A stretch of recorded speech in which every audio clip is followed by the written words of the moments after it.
good evening to everybody. Hope everybody is doing fine. My voice is audible to everybody, right? Okay. So let's start with today's session. Uh, you have to be attentive and आपको सुनना पड़ेगा पूरे class में. Just I have made the entire PPT which will be shared with you. In today's webinar session, objective हमारा ये है कि हम लोग एग्जाम के बारे में समझें and try to understand the various nuances of the competition. UPSC examination, I believe बहुत सारे लोगों को पता भी है, वो अपने लेवल पे तैयारी भी कर रहे हैं. But what I expect as an aspirant from you is that you have to have a good understanding about the competition. आपको competition के बारे में अच्छी in-depth understanding होनी चाहिए. Again, the common misconceptions, कुछ common misconceptions होते हैं, कुछ students एक common mistakes हमेशा करते हैं, and that is true for everybody. This is my 10th year of guiding students. और पिछले 10 साल में इवन जो स्टूडेंट सिलेक्टेड होते हैं वो भी वही मिस्टेक करते हैं. मेरे पास बहुत सारे ऐसे स्टूडेंट्स हैं जो पीसीएस में सिविल सर्विस में नहीं हुए तो स्टेट सर्विसेज में हो गए and they are giving examination again, फिर से एग्जाम दे रहे हैं. प्रीलिम्स उनका मेंस का, यूपीएससी का कभी प्रीलिम्स निकला है, कभी मेंस नहीं निकला है, मे बी समटाइम्स इंटरव्यू नहीं निकला है, and they are making the same mistakes again. उनको पता है चीजें, ऐसा नहीं उनको नहीं पता है. It's just that when as a mentor when I tell you, जब मैं आपको बताता हूँ ये सारी चीजें करनी है एज अ प्रिपरेशन स्ट्रेटजी, तो उसको आपको फॉलो करना. अगर आप फॉलो करते हो तो आपको आउटकम नजर आएगा. फर्स्ट थिंग फर्स्ट, यूपीएससी एक ऐसा एग्जामिनेशन है जहां पर कोई भी तैयारी कर सकता है and anybody in India can crack the examination, बशर्ते there are certain basics of the competition जो आपको, जिसकी जानकारी अच्छे से होनी चाहिए और जिसको आप अगर एफर्ट करोगे तो वो थोड़ा टाइम लगेगा. See, UPSC is not a magic. यहाँ कोई मैजिक, मेरे पास कोई जादू की छड़ी नहीं है कि मैं आपको बताऊंगा और चीजें वर्क करेंगी. सो आज का हमारा जो ऑब्जेक्टिव है that is mainly focusing on the preparation strategy, और साथ साथ the focus will also be online हम कैसे पढ़ाई करें. बहुत सारे ऐसे स्टूडेंट्स हैं जो घर बैठे हुए हैं. मेनी स्टूडेंट, मुझे कई लोगों ने मैसेज किया कि सर ऑनलाइन पढ़ाई नहीं हो पाती है. अगर ऑनलाइन मान लीजिए बुक्स मटेरियल हो गया, वो तो फिजिकल फॉर्म में आपको मिल जाएगी once the lockdown is over. लेकिन बहुत सारे स्टूडेंट दूर बैठे हुए हैं जो तैयारी कर रहे हैं, छोटे सिटीज में तैयारी कर रहे हैं, तो उनको क्या करना चाहिए and how should they, what should be the approach जहां पे अपना वो मोमेंटम को मेंटेन करें. So I will be discussing all the nuances and में आई विल टेक क्वेश्चंस. आपको कोई सवाल पूछना होगा तो आप मेरे से पूछ सकते हो. देयर आर सर्टेन, मैंने एक फ्लो चार्ट काइंड ऑफ बनाया है. पहला ऑब्जेक्टिव है दैट अपने आप को आप प्रिपेयर करिए एग्जाम के लिए, एंड देन कुछ और भी चीजें बताऊंगा, for example career in civil services. Then क्या आप टाइम टेबल बनाते हैं, because as aspirant what I believe is that सबसे इंपॉर्टेंट चीज होती है एग्जाम के लिए प्लानिंग. मैं यहाँ पर एक बेसिक चीज अज्यूम कर रहा हूँ दैट आपने यूपीएससी की तैयारी आपने मन बना लिया है. I will not discuss why civil services, आपको तैयारी क्यों करना चाहिए. So that I am assuming that you know all those areas and you have in your mind that मैं तैयारी कर रहा हूँ या कर रही हूँ या मुझे करना है. अगला है आप सिलेबस के बारे में अच्छे से जानिए. Then newspaper reading, current affairs कैसे पढ़ने चाहिए for civil services. Another question जो स्टूडेंट्स को हमेशा आता है कि optional, how should we choose optional, हमारा ऑप्शनल कैसे होना चाहिए, what should be the first optional कैसे स्टार्ट करना चाहिए, ऑप्शन कैसे चूज करना चाहिए. I will discuss little bit on that as well. Then कुछ बेसिक एनसीईआरटीज और रेफरेंस बुक्स कौन सी होती हैं. आमतौर पे अगर आप गूगल करेंगे तो आपको एक अच्छी खासी लंबी चौड़ी लिस्ट मिल जाएगी एनसीईआरटीज की. बट कौन सी which of the books are important जिसको आप प्राइमरली पहले फोकस कर सकते हैं. कुछ रेफरेंस बुक का लिस्ट है. उसके अलावा we live in technology world, बहुत सारे गवर्नमेंट सोर्सेज हैं, पीआईबी है, पीआरएस है, कुछ वेबसाइट्स है जो एस्पिरेंट्स फॉलो करते हैं अक्रॉस इंडिया, तो उसके बारे में डिस्कस करेंगे. नोट्स मेकिंग अगेन एक बहुत इंपॉर्टेंट पार्ट है प्रिपरेशन का. जब आप तैयारी रेगुलरली करते हो तो note making should happen parallelly with the preparation. Again इसमें कोई हार्ड एंड फास्ट रूल नहीं है कि नोट्स मेकिंग कैसे होना चाहिए, but note making will always be required at a certain level, क्योंकि ये एग्जाम पेन एंड पेपर का, याद रखिएगा, the exam is of pen and paper. This is not examination की जो नीट का एग्जामिनेशन है जहां पे you can, okay, I take the questions, मैं केशव में एंड में लूंगा, ठीक है। द रिवीजन स्ट्रैटेजी क्या होनी चाहिए आपकी, अगर आप रिवीजन करते हो या रिवीजन नहीं करते हो, तो I discuss this. Previous year question paper से क्या रेलेवेंस होता है एग्जामिनेशन में, and of course students mock test series देते हैं, अपने आंसर्स लिखते हैं, मैं उन बातों पे भी डिस्कशन करूंगा।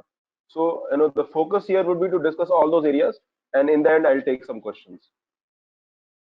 देखते हैं।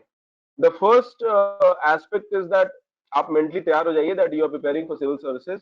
एंड आई थिंक एक बहुत अच्छी कहावत है कि well begun is half done. अगर आप मेंटली तैयार हो, वेल बिगन आप कर रहे हो, दैट मीन हाफ डन, आपने आधी जर्नी जो है यू हैव मेट। तो स्टार्टिंग प्रिपरेशन शुरू करने से लिए आपको मेंटली अपने आप को एक तैयार करना पड़ेगा, दैट इट इज एक यूपीएससी के लिए मुझे at least 2 years of my life मुझे इन्वेस्ट करना है, जिसमें 1 year will be my coaching या सेल्फ स्टडी या जो भी आप कह सकती है, and 1 year you will B examination cycle. In fact ये साइकिल 2 साल मिनिमम होता है, तो आप मेंटली तैयार रहिए। बट ट्राई टू अंडरस्टैंड, अगर इस एग्जाम की हम तैयारी कर रहे हैं और आपके दिमाग में है कि मैं 2 साल तैयारी कर रहा हूँ या कर रही हूँ, तो 2 से 3 साल का साइकिल आपको मेंटली तैयार रखना पड़ेगा। बट बिलीव मी, इसका जो आउटकम है वो अनपैरेलल्ड है। Today who are the covid people who are leading the front, मैं आपको बताऊं, मेरे कई सारे फ्रेंड्स जिन्होंने मेरे साथ इंटरव्यू दिया था, और इस वक्त वो डिस्ट्रिक्ट मजिस्ट्रेट हैं यूपी में, हरियाणा में, और वो डिस्ट्रिक्ट मजिस्ट्रेट अपने डिस्ट्रिक्ट के हेड है जो हैंडल कर रहे हैं। तो आप इमेजिन कर सकते हैं, my age is 38 right now, मेरे एज के होंगे, 1 साल 2 साल छोटे भी हो सकते हैं, and they are running the district. उनके नीचे there is a team of thousands of people जो जिनको वो डायरेक्शन दे रहे हैं। दे डायरेक्टली उनको सीएम से उनको बात करना होता है। वो कोविड क्राइसिस को हैंडल कर रहे हैं, क्राइसिस मैनेजमेंट हो गया, डिजास्टर मैनेजमेंट हो गया, उसको हैंडल कर रहे हैं। मैं एक एग्जाम्पल दे रहा हूँ, अभी एग्जाम मैंने दिया है और मैं एग्जाम में काफी क्लोज था, कुछ गलतियां हुई, but I am just telling you what is the outcome UPSC में। और ये आप बिगिनिंग स्टेज के करियर में कर रहे हो, स्टार्टिंग का 15 साल प्रिपरेशन में, जब आप जॉब में जाते हो सिविल सर्विसेज की, स्पेशली आईएएस की अगर हम बात करते हैं, तो करियर ग्रोथ, प्रोग्रेशन, लर्निंग एक बहुत ही अलग लेवल पे होती है, एंड एक बहुत ही अच्छी पॉजिटिव क्वालिटी लाइफ आपको देखने को मिलेगी। So what you are looking at, we are looking at very strong positive things down the line. और जब आप इस लेवल पे सोच रहे हैं, तो आपके जो गोल्स होने चाहिए, आपके जो एफर्ट्स होने चाहिए, they should be in plan, in process. तो आपके गोल सेटिंग बहुत इंपॉर्टेंट है, time plan, you have to have focus on goal setting, जो ऑलरेडी आपने मेंटली तैयार कर लिया है। आपका time management is another area where you have to focus. Again, UPSC preparation is not a magic. In fact मैं एक बहुत कॉमन बेसिक रूल बच्चों को फॉलो करने को कहता हूँ। जैसे मान लीजिए आप कॉलेज में हैं या फिर आप किसी जॉब में हैं, सो किसी कॉलेज का एक साइकिल होता है, कितने कितने घंटे का साइकिल होता है, 7 to 8 hours मिनिमम। जॉब का 8 to 10 hours। कल को आप अगर जॉब करोगे तो आपका 10 घंटे का साइकिल होगा। मैं कहता हूँ कि व्हाई डोंट यू अज्यूम की प्रिपरेशन का भी साइकिल कुछ इस तरह से होगा, जहां मुझे ओवरऑल सब कुछ लेके, coaching, study, self study, revision, सब कुछ लेके मुझे क्या मैं 7 to 8 hours अपने अपने एफर्ट्स को हम प्लान नहीं कर सकते हैं? सो जो एस्पिरेंट फुल टाइम तैयारी कर रहे हैं, मैं उनकी बात कर रहा हूँ। जो लोग फुल टाइम तैयारी नहीं कर रहे हैं, उनको मे बी अपने इस प्लान और एफर्ट में कुछ चेंजेस लेके आने होंगे। So first thing first, that you have to mentally ready for the competition. आपको एग्जाम की तैयारी के लिए mentally, psychologically you have to be ready कि मुझे तैयारी करनी है। और ये तैयारी बीच में आप छोड़ नहीं सकते हैं, क्योंकि फिर क्या होगा ना, आप कभी अपने आप को, you will look back and you always question yourself. तो अगर आपने इस तैयारी को शुरू किया है, तो इस तैयारी को हमें खत्म करना है ईमानदारी से। अगर आपने 2 से 3 साल दे दिए, and you take it my word, आप मेरे से लिखवा के ले सकते हैं, that if you have invested 2 years of your life, अपने 2 साल की ईमानदारी से आपने इन्वेस्ट किए हैं। मैं सिविल सर्विसेज का तो गारंटी नहीं कर सकता हूँ, बट इतना मैं गारंटी कर सकता हूँ कि आपको एक अच्छी गवर्नमेंट जॉब जरूर मिल जाएगी। That is I am sure, and I am saying with lot of certainty. मेरे जितने भी अच्छे एस्पिरेंट्स थे, स्टूडेंट्स थे, वो सारे लोग सर्विस में एडजस्टेड है। हाँ, कोई आईएएस हो सकता है ना बना हो, वो लोअर सर्विसेज मिल गई हो, या फिर स्टेट में सर्विसेज मिल गई हो, ग्रुप बी सर्विसेज मिल गई हो, कोई बहुत सारे लोग आरबीआई में एडजस्ट हो गए हैं, कुछ लोग बाद में बिकॉज आपका यूपीएससी आपका लेवल इंप्रूव कर देता है, आपका अंडरस्टैंडिंग, आपका कम्युनिकेशन, आपका नॉलेज, आपका एबिलिटी ऑफ प्रॉब्लम सॉल्विंग, ये सारी चीजें जो है इंप्रूव हो जाती है। तो कहीं ना कहीं अपने आप को आप एडजस्ट कर लोगे, but you have to be mentally ready. आपको अपने दिमाग में, अपने जहन में बैठाना होगा कि ये साइकिल जो है 2 साल का मिनिमम होगा, and I have to be mentally ready for this cycle. ठीक है, तो पहला एस्पेक्ट तो ये है। चलिए एग्जाम के बारे में कुछ देखते हैं। पहली बात है कि करियर इन सिविल सर्विस आप क्यों करना चाहते हैं। पर्सनल लेवल पर, कि आपको अच्छी अपॉर्चुनिटी मिलेगी, अपना इंटरेस्ट परस्यू कर सकते हैं, या अपने फैमिली को आप रेस्पेक्ट देना चाहते हैं, या फिर फैमिली देखती है कि गवर्नमेंट जॉब मिलेगी तो सिक्योरिटी होगी। अगर आज की मैं बात करता हूँ, एट द करंट मोमेंट मुझे इस वक्त मुझे सिर्फ एक ही लोग की जॉब सिक्योर लग रही है, वो गवर्नमेंट जॉब लोग की है। People in government job business disturbed है, पता ही नहीं है। Companies working in private sector, पता ही नहीं है, फ्यूचर ब्लीक है। इतने प्रॉब्लम में सिर्फ जो गवर्नमेंट जो जॉब में है या फिर गवर्नमेंट से जुड़े हुए इंस्टीट्यूशंस में जुड़े हुए हैं, उनकी सैलरी आ रही है and they are relatively stable. क्या हम ये कह सकते हैं विद सर्टेनिटी कि बाकी सेक्टर्स स्टेबल है? शायद नहीं। सो that is a very strong positive indication कि यूपीएससी की तैयारी में अगर हम if it put the real effort और अगर हम एग्जाम को निकाल लेते हैं, तो एटलीस्ट आपकी एक secure life with and security, मतलब सिर्फ सिक्योरिटी की हम बात नहीं कर रहे हैं, I am talking about good job, good Prestige, एक अच्छा लर्निंग एनवायरनमेंट, पॉजिटिव टेंशन, बहुत कुछ सीखने को मिलेगा, diversity, high motivation, positive tension, ये सारी चीजें आपको देखने को मिलेंगी। सो हमारा ऑब्जेक्टिव होगा सिर्फ, you can see it as personal level, familiar level, professional level, या कुछ लोग सोशल चेंज आना चाहते हैं, they want to do something for the society, आप उस तरह भी इसको देख सकते हैं। तो हमारा ऑब्जेक्टिव होगा कि हम करियर इन सिविल सर्विसेज की तरफ अगर जा रहे हैं, तो आपके दिमाग में क्या है, what is there in your mind. क्या आप इसलिए तैयारी कर रहे हो बिकॉज आपका फ्रेंड तैयारी कर रहा है? आप इसलिए तैयारी कर रहे हो बिकॉज आपके पेरेंट्स चाहते हैं? You have to make the entire process as your own goal. आपको अपना गोल बनाना पड़ेगा, नॉट बिकॉज आपकी कोई फ्रेंड या आपकी कोई पेरेंट्स चाहते हैं। तो जिस दिन आप इसको अपना गोल बनाओगे, चीजें आपके लिए वर्क करना स्टार्ट हो जाएंगी। तो मैं आपसे एक्सपेक्ट करूंगा that you should make it as your goal. और ये बड़ा स्लो प्रोसेस है, यूपीएससी का जो लर्निंग, मैंने कहा 2 साल का तो टाइम लगता है, तो ये जो साइकिल है, ये स्लो है। इसमें कोई जादू नहीं है, there is no magic here, you have to go step by step. और आप यू नो जैसे मान लीजिए आप एकेडमिकली मान लीजिए यूपीएससी की तैयारी करने जा रहे हो, और आपका ये बेस है, एंड दिस इज एनसीईआरटी। ठीक है, तो मान लीजिए ये आपका जो बेस है, दिस बेस इज एनसीईआरटी, या फिर ये बेस जो है आपका, आप ट्वेल्थ एजुकेशन, जो आपका ट्वेल्थ का एजुकेशन है, that is the base. And may be आपका प्रीलिम्स यहाँ होगा, आपका मेंस यहाँ होगा, so this is prelims, this is mains. So if this part is आपका स्ट्रांग होगा ना, तो आपका ऑटोमेटिकली प्रीलिम्स एंड मेंस निकालने की पॉसिबिलिटी बढ़ जाएगी। बहुत सारे एस्पिरेंट क्या करते हैं, वो सीधा यहाँ पैराशूट लैंडिंग करते हैं, यहाँ वो सोचते हैं कि सिर्फ सीधा यहाँ पढ़ाई, यहाँ घुसने की कोशिश करते हैं, they don't work on the base. और ये कॉमन मिस्टेक है, आई टेल यू। जब दिल्ली में स्टूडेंट्स आते हैं तैयारी करने के लिए, फॉर दैट मैटर छोटे शहरों में भी से आते हैं, तो एक कॉमन प्रॉब्लम जो देखने को मिलता है that students they do not focus, ये अपने बेसलाइन को कवर नहीं करते हैं। अगर आपने ट्वेल्थ तक आपने अच्छे से पढ़ाई की है, एकेडमिकली यू आपने इन्वेस्ट किया है टाइम, और आपने you have reached a level where your NCERTs have covered in a proper manner, believe me, things will be much easier and faster for you. लेकिन अगर आप बेस से वर्क नहीं कर रहे हैं, and you are working just like randomly पढ़ाई कर रहे हो, जैसे अभी today we live in age of technology, आज टेक्नोलॉजी एज में सब कुछ ऑनलाइन अवेलेबल है। सब कुछ तो नहीं कह सकता हूँ, बट बिट्स एंड पीसेज में आपको कुछ ना कुछ मिल जाएगा। ठीक है, आपको टॉपिक ढूंढोगे तो उसका एक वीडियो मिल जाएगा। अब वो वीडियो आपको नहीं पता कि वो वीडियो यूपीएससी के लेवल की रिक्वायरमेंट फॉलो करता है या है कि नहीं है। आपको कुछ लेक्चर्स ढूंढने होंगे तो आपको मिल जाएंगे। आपको यू नो डिफरेंट डिफरेंट लोग अपने वीडियोस डालते रहते हैं। मेनली उनका फोकस ऑब्जेक्टिव प्रमोशनल ही होता है, लेकिन आपको काफी चीजें मिल जाती हैं ऑनलाइन। ऑनलाइन आपको बुक्स मिल जाती है, मटेरियल मिल जाता है, नोट्स मिल जाते हैं। But the point here is that ये सारा क्या होता है, दिस इज वेरी स्टैगर्ड, बहुत ही स्कैटर्ड होता है, स्टैगर्ड मैनर में होता है, उसमें स्ट्रक्चर लैक करता है। और यूपीएससी चाहता है, और यूपीएससी तो कहता है भाई टेक्नोलॉजी में सब आपके सामने होना चाहिए। आपको ई बुक सारे अवेलेबल हैं, एनसीईआरटी सारी बुक्स ऑनलाइन अवेलेबल हैं। तो मैं तो कहता हूँ यूपीएससी आपको यूजी, आपको अगर सही में तैयारी करनी है, तो आपके ऑप्शनल के सब्जेक्ट्स में आप देखोगे यूजीसी के सारे लेक्चर्स आपको ऑनलाइन मिल जाएंगे। You don't have to join an optional coaching also, आपको यूजीसी के सारे लेक्चर्स बीएमए के मिल जाएंगे, कई घंटे के वीडियोस आपको मिल जाएंगे। The point I want to make here is that everything is available online, but the process is not there, how to start is not there, उसका कोर्स प्रोग्रेशन कैसे होना चाहिए, how should the flow should go about preparation, mentoring या input, because preparation जो होती है वो individual नहीं, एक कॉमन अप्रोच नहीं होता एवरी स्टूडेंट। अभी जैसे मेरे क्लास में मोर देन 35 स्टूडेंट्स आते हैं, इस 35 स्टूडेंट्स में हर स्टूडेंट, जितने भी स्टूडेंट है, सबका अपना अप्रोच होगा। Everybody will have to make their own journey, सबको अपने अपने अप्रोच जर्नी पे काम करना होगा।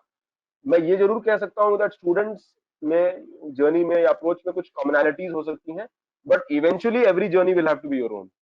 कुछ लोग ह्यूमैनिटीज बैकग्राउंड से आ रहे हैं, कुछ लोग साइंस बैकग्राउंड से आ रहे हैं, कुछ लोग कॉमर्स बैकग्राउंड से आ रहे हैं, so every student is different. So we have to make a process and approach जो फंक्शनल लेवल पर वर्क करेगा, but you have to make your own plan.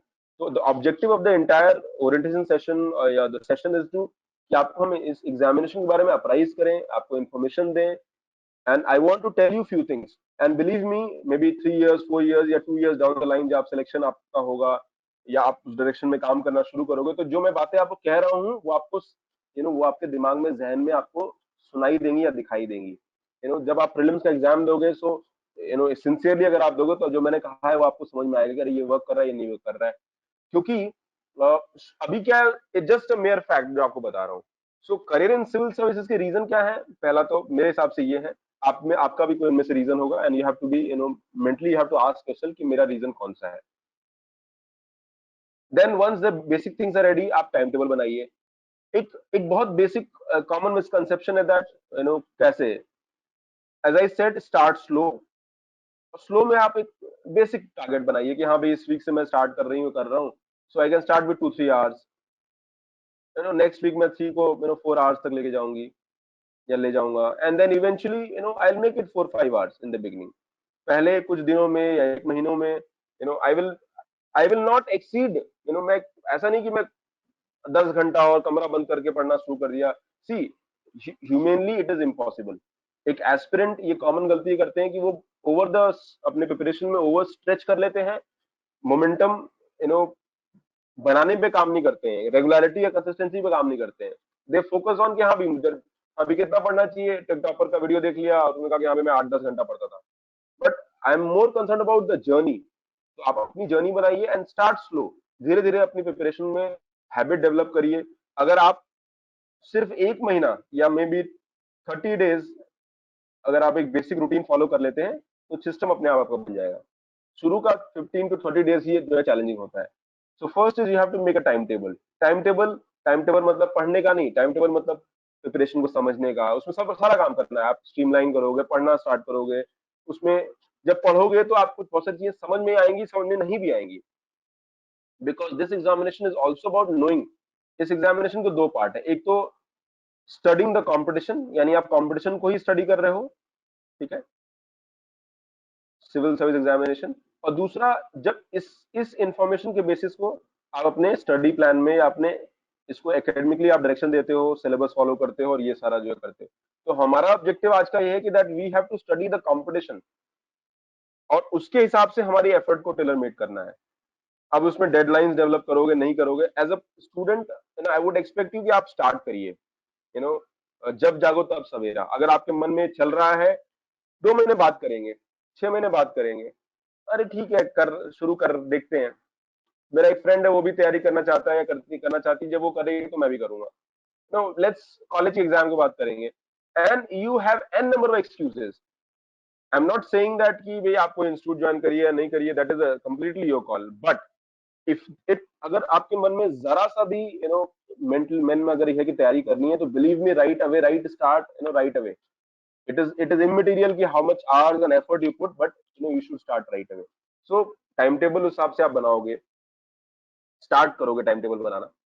Now try to understand the syllabus. जो पहला है, syllabus क्या है? Syllabus मैंने कहा 3 स्टेप प्रोसेस है, prelims examination, mains examination and interview test.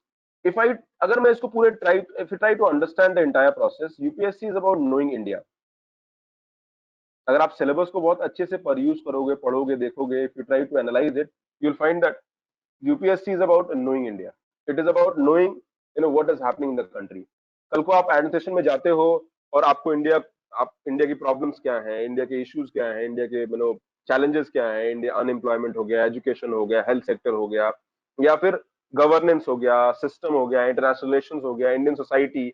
हो सकता है आप राजस्थान से हो और you might have to serve UP in the entire part of your life. हो सकता है आप किसी और कंट्री किसी और part of you are from you're from Maharashtra and you might have to serve, maybe Bihar for the rest of your career. So this is possible. So UPSC, aspirants जो expect करता है that they have a good understanding about India. अगर आप syllabus को ढंग से देखोगे तो it is about knowing India. और मैं एक कॉमन सवाल आपसे पूछता हूँ, don't you think that as an aspirant आपको इंडिया के बारे में जानकारी होनी चाहिए, या भूल जाइए?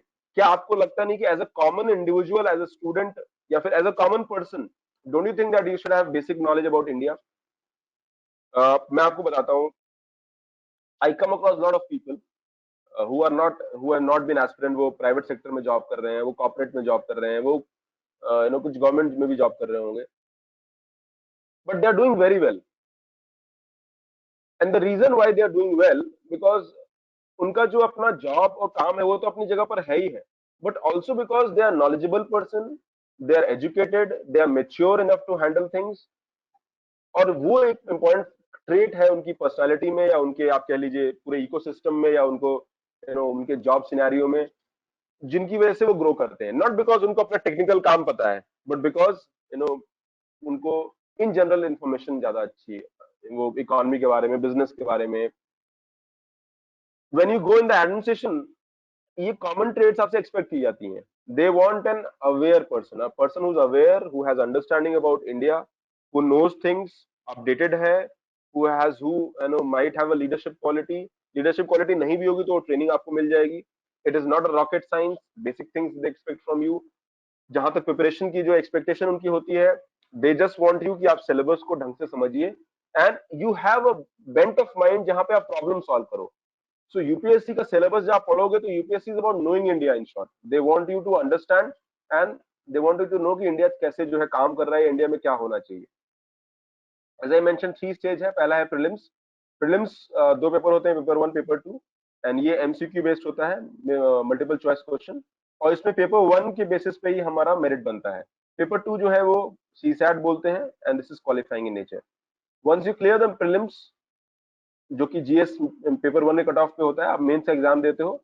मेंस हैज टोटल 9 पेपर, ठीक है, 4 जीएस पेपर, एक essay, 2 optional, and 1 language and English. 1 language paper जिसमें आप 22 लैंग्वेजेस में से कोई भी जो है ले सकते हो, ठीक है, एंड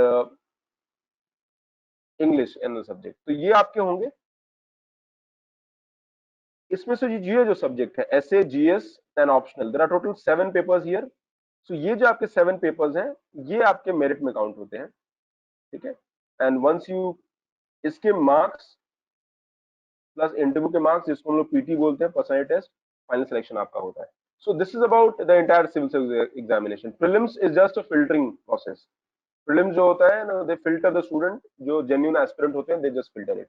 ये यूपीएससी का सिलेबस है, एक तो फॉर्मेट है, बट हम यूपीएससी का सिलेबस देखते हैं। Try to see general study. General studies का बहुत ही कॉमन पॉइंटर्स मेंशन है। करंट इवेंट्स, अभी देखिए ना कितना रैंडम है। करंट इवेंट मतलब कुछ भी current, which mean they want you to know about India, जो भी चल रहा है करंट में। इकोनॉमी हो गया, हिस्ट्री हो गया, पॉलिटी हो गया, कल्चर हो गया, ज्योग्राफी हो गया, साइंस एंड टेक हो गया, इंटरनेशनल रिलेशंस हो गया, इंटरनल सिक्योरिटी हो गया, या कुछ भी हो सकता है।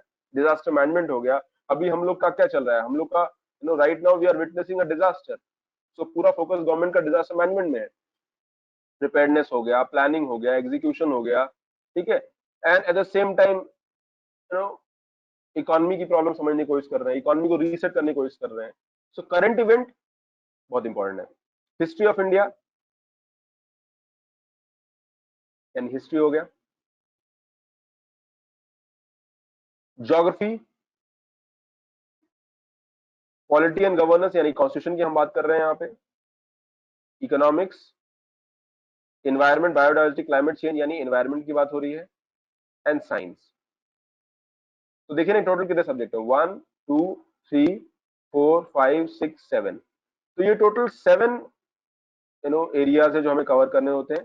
6 तो आपके सब्जेक्ट होते हैं और 7th जो होता है वो करंट इवेंट से जुड़ा हुआ है, which is link with every area. So what we see here that ये पूरा जो है जो सिलेबस है जीएस का, देखिए ना, जीएस का प्रीलिम का सिलेबस बहुत ही जेनरिक है, इसमें कुछ भी एक्सप्लेनेशन नहीं है, डिटेल मेंशन नहीं है। सो that is also a problem, because कहीं लाइन ड्रॉ नहीं है, और ये जब लाइन ड्रॉ नहीं होती है तो there is a problem, because they can ask anything. Prelims का जो पेपर होता है थोड़ा सा टफ होता है। If you ask me, the toughest part of the examination is prelims, and competition भी प्रीलिम्स सबसे ज्यादा होता है। And you know I know lot of my students, मेरे ऐसे अच्छे स्टूडेंट्स हैं and which can crack the examination the day they clear the prelim, जिस दिन प्रीलिम निकल जाएगा वो फाइनल सिलेक्शन हो जाएगा कई बार, बिकॉज उनकी तैयारी बहुत अच्छी है, बट उनका प्रीलिम्स नहीं निकल पाता है। सो हमारा फोकस क्या होगा कि हमें यूपीएससी के सिलेबस को बहुत अच्छे से समझना पड़ेगा। पेपर 2 एप्टीट्यूड टेस्ट है, डायरेक्ट यहाँ पे 67 आउट ऑफ 200 लाना होता है, which mean 33% is your cut off. ठीक है, ये हमें इसको लाना होगा। सो जनरल स्टडीज अगर आप देखोगे तो इट इज वेरी जेनरिक, जो जनरल आपके सिलेबस में आपकी एक्सपेक्टेशन ये होती है। Main syllabus paper 1 history, culture, geography, society. Paper 2 is governance, Constitution, polity, social justice, international relations. Paper 3 is economics, technology, environment, security, yani internal security, disaster management. And paper 4 is ethics, integrity and aptitude. So if you try to see, ये 1000 marks का होता है and 250 marks का essay होता है। So ये 1250 marks आपका काफी हद तक GS based होता है, and then there is optional. अब syllabus is one thing, and आपको detailed syllabus after the class में मेरी टीम मेल कर देगी, या फिर आप लोग you can get that, you can take that from the team members. उसमें एक बेसिक बुक लिस्ट भी आपको मिल जाएगी, both for Hindi and English medium student. But एक कॉमन प्रॉब्लम जो होती है, जो दैट स्टूडेंट ये कंपटीशन बहुत टफ बोलते हैं, दैट दे से कि कंपटीशन बहुत टफ है, ये हमारे अप्रोच से बाहर है, ये रीच के बाहर है, एंड वो क्या कहते हैं, वो नंबर्स बताते हैं।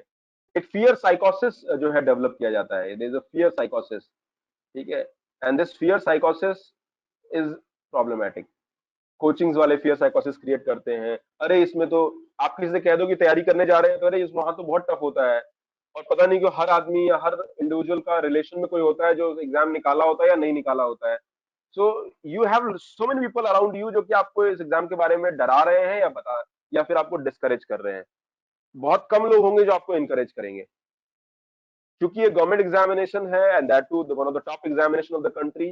सो ऑटोमेटिकली देने वालों की संख्या अच्छी खासी होती है। On an average we can say with certainty that around 8 से 10 लाख लोग, 10 लाख पीपल ये प्रीलिम्स देते हैं, सॉरी प्रीलिम्स का फॉर्म भरते हैं। ठीक है, लगभग 3 to 4 lakh people they appear, यानी इतने लोग एग्जाम में अपीयर होते हैं। अगर देखा जाए तो ये नंबर जो होता है नीट या फिर इंजीनियरिंग कॉलेज के एग्जाम्स होते हैं उस नंबर से काफी कम है। So you don't have to feel कि भाई हमारे हमारे ही लिए कंपटीशन ज्यादा है, ये कंपटीशन सबके लिए जो है इक्वली बराबर होता है। ऐसा नहीं है कि नीट में इनफैक्ट सीट ज्यादा होती है या सीट्स कम होती हैं। तो अगर आप कॉम्पिटेटिव कंपटीशन लेवल देखेंगे थोड़ा यहाँ ज्यादा होता है, बट रिमेंबर यहाँ जो एस्पिरेंट्स होते हैं ये 3 to 4 लाख, मान लीजिए 5 से 4 लाख पीपल आर गिविंग, ये 4 लाख पीपल में बहुत ही कॉमन लोग, मतलब बिकॉज एग्जामिनेशन जो है ऑलमोस्ट फ्री के बराबर होता है, 200 रुपीज में यू हैव टू पे, गर्ल्स के लिए ओबीसी या sorry SC ST and girls के लिए फ्री होता है फॉर्म। तो ऑलमोस्ट यू कैन से 80% जो इसमें एस्पिरेंट होते हैं, 80% एस्पिरेंट, इनफैक्ट मैं 80 नहीं, मैं इसको 90% एस्पिरेंट, 80-85% एस्पिरेंट ऐसे होते हैं दैट दे हैव प्रिपरेशन की है ही नहीं, वो सिर्फ एग्जाम देने जा रहे हैं। अगर वो पढ़े भी होते हैं तो हाफ हार्टेड पढ़े होते हैं, थोड़ा बहुत पढ़े होते हैं, महीने 2 महीने पढ़े होते हैं, या 2-4 महीने पढ़े होते हैं, या सिर्फ उन्होंने कहीं कोचिंग ज्वाइन की होती है, बट कोचिंग ज्वाइन करके they have not invested time. अच्छा उसमें पढ़ा भी है तो प्लान तरीके से नहीं पढ़ा है, बिट्स एंड पीसेस में पढ़ा है, एक स्ट्रक्चर्ड प्लान अप्रोच नहीं होता है। विच मीन्स मेरा ये मानना है कि इस पूरे प्रिपरेशन में 50,000 से ज्यादा सीरियस एस्पिरेंट नहीं होते हैं, and that is a number जो आज भी ट्रू है और मेरे ख्याल से पहले भी ट्रू था। जब मैं एज एस्पिरेंट तैयारी कर रहा था then around that time also that number was not there. मैं आपसे आपसे ये एक्सपेक्ट करूंगा कि आप पहले इस 50,000 में आइए, और इस 50,000 में आने के लिए आपको कम से कम 6 to 7 months की बहुत ही अच्छी मेहनत करनी पड़ेगी, then you will come under this category. एक बार आप इस कैटेगरी में आ जाएंगे, that means you are serious aspirant, तो हर 4 में से एक आदमी प्रीलिम निकालेगा, which means out of every 4 student 1 will clear prelims. उसमें से फिर हर 5 में से 1 person will got interview call. ठीक है, हर 5 में से एक की इंटरव्यू कॉल होगी, एंड इवेंचुअली फिर 1:2 का रेशियो जो है, लगभग 1:2 या 2.2 ऐसा रेशियो जाता है। यानी वो फाइनली जो है मतलब अगर 2000 होंगे या 2 या 2200 लोग होंगे तो 1000 सिलेक्शन ऐसे होते हैं। तो लगभग आप देखोगे तो कंपटीशन की तैयारी की जो सीरियस एस्पिरेंट्स हैं उसकी संख्या बहुत कम होती है। And hence I would say that this competition is relatively, I would not say easy, but I would definitely say एक approachable है। एक अच्छा एस्पिरेंट जो 1.5-2 साल तैयारी करने का सोचता है, the chances of them cracking this examination is much higher। मैं ये नहीं कहता हूँ कि इसमें कंसर्न्स नहीं होते हैं, प्रॉब्लम्स नहीं होती हैं, या फिर everybody will have their own set of may be challenges. Her aspirant जो होता है वो कहीं ना कहीं अपने लेवल पर उसके अपने कंसर्न्स होते हैं, बट आई एंड ओवरऑल मुझे ये लगता है कहीं ना कहीं प्रिपरेशन स्ट्रेटजी में ज्यादा गैप होते हैं। It is not about the effort.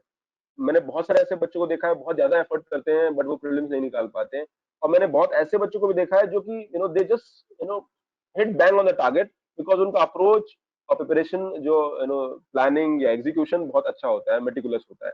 तो हमारा ऑब्जेक्टिव एज एस्पिरेंट ये होना चाहिए कि हम we become that part of the aspirant जो पहले इस कॉम्पिटिशन को समझे in detail, and we develop our own study plan with all the information in front of you. UPSC के साथ अच्छी बात है कि सारा इंफॉर्मेशन आपके सामने होता है, paper cut off everything. So this is something that we have to look.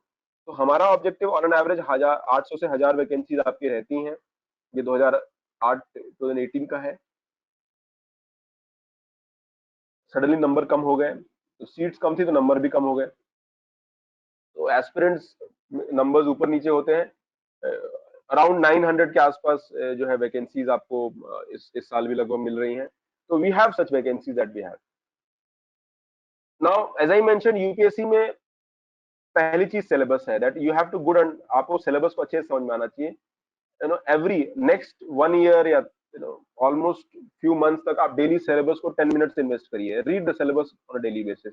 दूसरा, ट्राई टू रीड द कि यूपीएससी में मेरे कट ऑफ्स क्या होंगे, मुझे निकालना क्या है। आपने सिलेबस पढ़ा, आप let's say you understood, you studied about आपने आपने पॉलिटी पढ़ा या आपने कॉन्स्टिट्यूशन ऑफ इंडिया पढ़ा। जब कॉन्स्टिट्यूशन ऑफ इंडिया पढ़ा और आपने देखा कि एवरेज कॉन्स्टिट्यूशन ऑफ इंडिया में 10 से 15 सवाल आते हैं, तो what is the cut of? अगर आप देखोगे तो एक कट ऑफ 205 आउट ऑफ 400 है, विच इज अराउंड 50%, 52% मान लीजिए। ठीक है, 51%। तो 115 का कट ऑफ 107.34 था, विच इज अगेन 53%, 54%। मैं जनरल का कट ऑफ ही कंसिडर कर रहा हूँ, 58%, 53%, 49%। So if I see the cutoff का trend in the past few years, मुझे क्या देखने को मिलता है, दैट एवरेज हमारा कट ऑफ 55% के अराउंड रहता है। यानी आउट ऑफ 100 मुझे 55 नेट स्कोर लेके आना है, क्योंकि 200 का होता है तो इंटू 2 हो जाता है, तो 110 हो जाता है। ठीक है, so what is my objective, that I reach this cut off level. मेरा ये ऑब्जेक्टिव हो कि मैं 60% should my target. Moment I studied, जैसे मैंने कहा आपने इंडियन पॉलिटी पढ़ा, तो इंडियन पॉलिटी में अगले पिछले 10 साल के अंदर 100 क्वेश्चन आए हैं। सो आई वुड एक्सपेक्ट कि आपका इसमें 60 स्कोर आना चाहिए। जब आपने आपने जब ये इंडियन पॉलिटी के सब्जेक्ट को कवर कर लिया है, तो आपका 60 नेट स्कोर सही होना चाहिए, आना चाहिए, देन ओनली हम ये कह सकते हैं कि आपकी प्रिपरेशन ट्रैक पर है। So this is what is required. Aspirant क्या करते हैं, इस पर ध्यान नहीं देते, वो सिर्फ पढ़ाई करते हैं। दे वो कोचिंग के नोट्स पढ़ लेते हैं, वो मटेरियल्स कहीं का मिल जाएगा, या बुक स्टैंडर्ड बुक्स पे काम नहीं करते हैं, एनसीईआरटी बेसिक लेवल पे काम नहीं करते हैं। वो चाहते हैं कि पका पकाया सब मिले। There is no alternative. Basic books, standard books, newspaper reading का कोई ऑल्टरनेटिव नहीं होता है। और बच्चे क्या करते हैं, शॉर्टकट मारने की कोशिश करते हैं। इंस्टीट्यूट भी उनको प्रमोट करते हैं, भी आप हमारे यहाँ ज्वाइन करो, आपको भी सब कुछ देंगे, आप ऐसे ज्वाइन करो, आपको सब कुछ मिलेगा। बट पॉइंट ये नहीं है कि हम सब कुछ दे रहे हैं, वो तो हमारी मजबूरी है, हम देंगे। But what I want here is that कि क्या आप as an aspirant, if you are putting effort, जहां पे अपना आप न्यूज़पेपर रेगुलर पढ़ रहे हो, भाई हम मंथली मैगजीन देंगे तो आपको न्यूज़पेपर के इंपॉर्टेंट एरियाज मिल जाएंगे सारे। But that is not the point. The idea is to develop your thought process, आपका सोच डेवलप करना, आपका कम्युनिकेशन डेवलप करना, your ability to interpret things वो डेवलप करना. और वो तभी आएगा once you read newspapers at your level. आप रेगुलर न्यूज़पेपर पढ़िए, आप you invest some time in the planning, try to understand मेरी प्रिपरेशन में गैप कहाँ है. शायद शुरू में समझ नहीं आता है, may be after 2 month, may be after 2-3 month आपको प्रिपरेशन में अपने गैप कहाँ है ये आपको समझ में आना स्टार्ट हो जाएगा. Make a strategy for that. Always keep in mind कि ये कट ऑफ के आपका जो लेवल है वो मुझे 60% एवरेज नंबर लाने हैं. एंड पिछले 10 years का जो कट ऑफ है उसके हिसाब से मुझे 60% अपने स्कोर लेके आना है. फिर आ जाता है मेंस का. मेंस में भी आप मान के चलिए कि 40% के अराउंड कट ऑफ होता है, not more than that. So as an हमारा ऑब्जेक्टिव ये है कि एक ये एग्जामिनेशन लो स्कोरिंग होता है, बहुत हाई स्कोरिंग नहीं होता है. एंड हेंस मुझे इस कट ऑफ लेवल तक पहुंचना है. इसमें ही आपको करीब 7 साल 1.25 साल लग जाएगा. एक अच्छा एस्पिरेंट अगर ईमानदारी से एफर्ट करता है तो मिनिमम उसको साल भर लगेगा इस कट ऑफ तक पहुंचने में. I will start with prelims. अब प्रीलिम्स के सब्जेक्ट्स हैं, आप देखिए कितने क्वेश्चन हर एरिया से आ रहे हैं या आए हैं. ठीक है, तो अगर आप देखते हो पिछले कुछ सालों में तो एवरेज हर एरिया से. तो एज एन एस्पिरेंट आपको सिर्फ पढ़ना नहीं है. आपने देखा अच्छा, आप स्टूडेंट्स क्या करते हैं, उन्होंने हिस्ट्री की बुक उठा ली, they start reading history book, but they do not analyse कि हिस्ट्री बुक में जो पढ़ रहे हैं वो रेलेवेंट है नहीं है, उससे सवाल आते हैं नहीं होते आते हैं. An aspirant is suppose to do the cost benefit analysis. आप अपने लेवल पे कॉस्ट बेनिफिट एनालिसिस करिए कि जो मैं पढ़ रहा हूँ या पढ़ रही हूँ ये रेलेवेंट है कि नहीं है, और अगर रेलेवेंट है तो क्या मेरे से कट ऑफ निकलेगा नहीं निकलेगा. Don't study randomly. Most of the student randomly पढ़ाई करते हैं और वो कॉमन मिस्टेक्स होते हैं.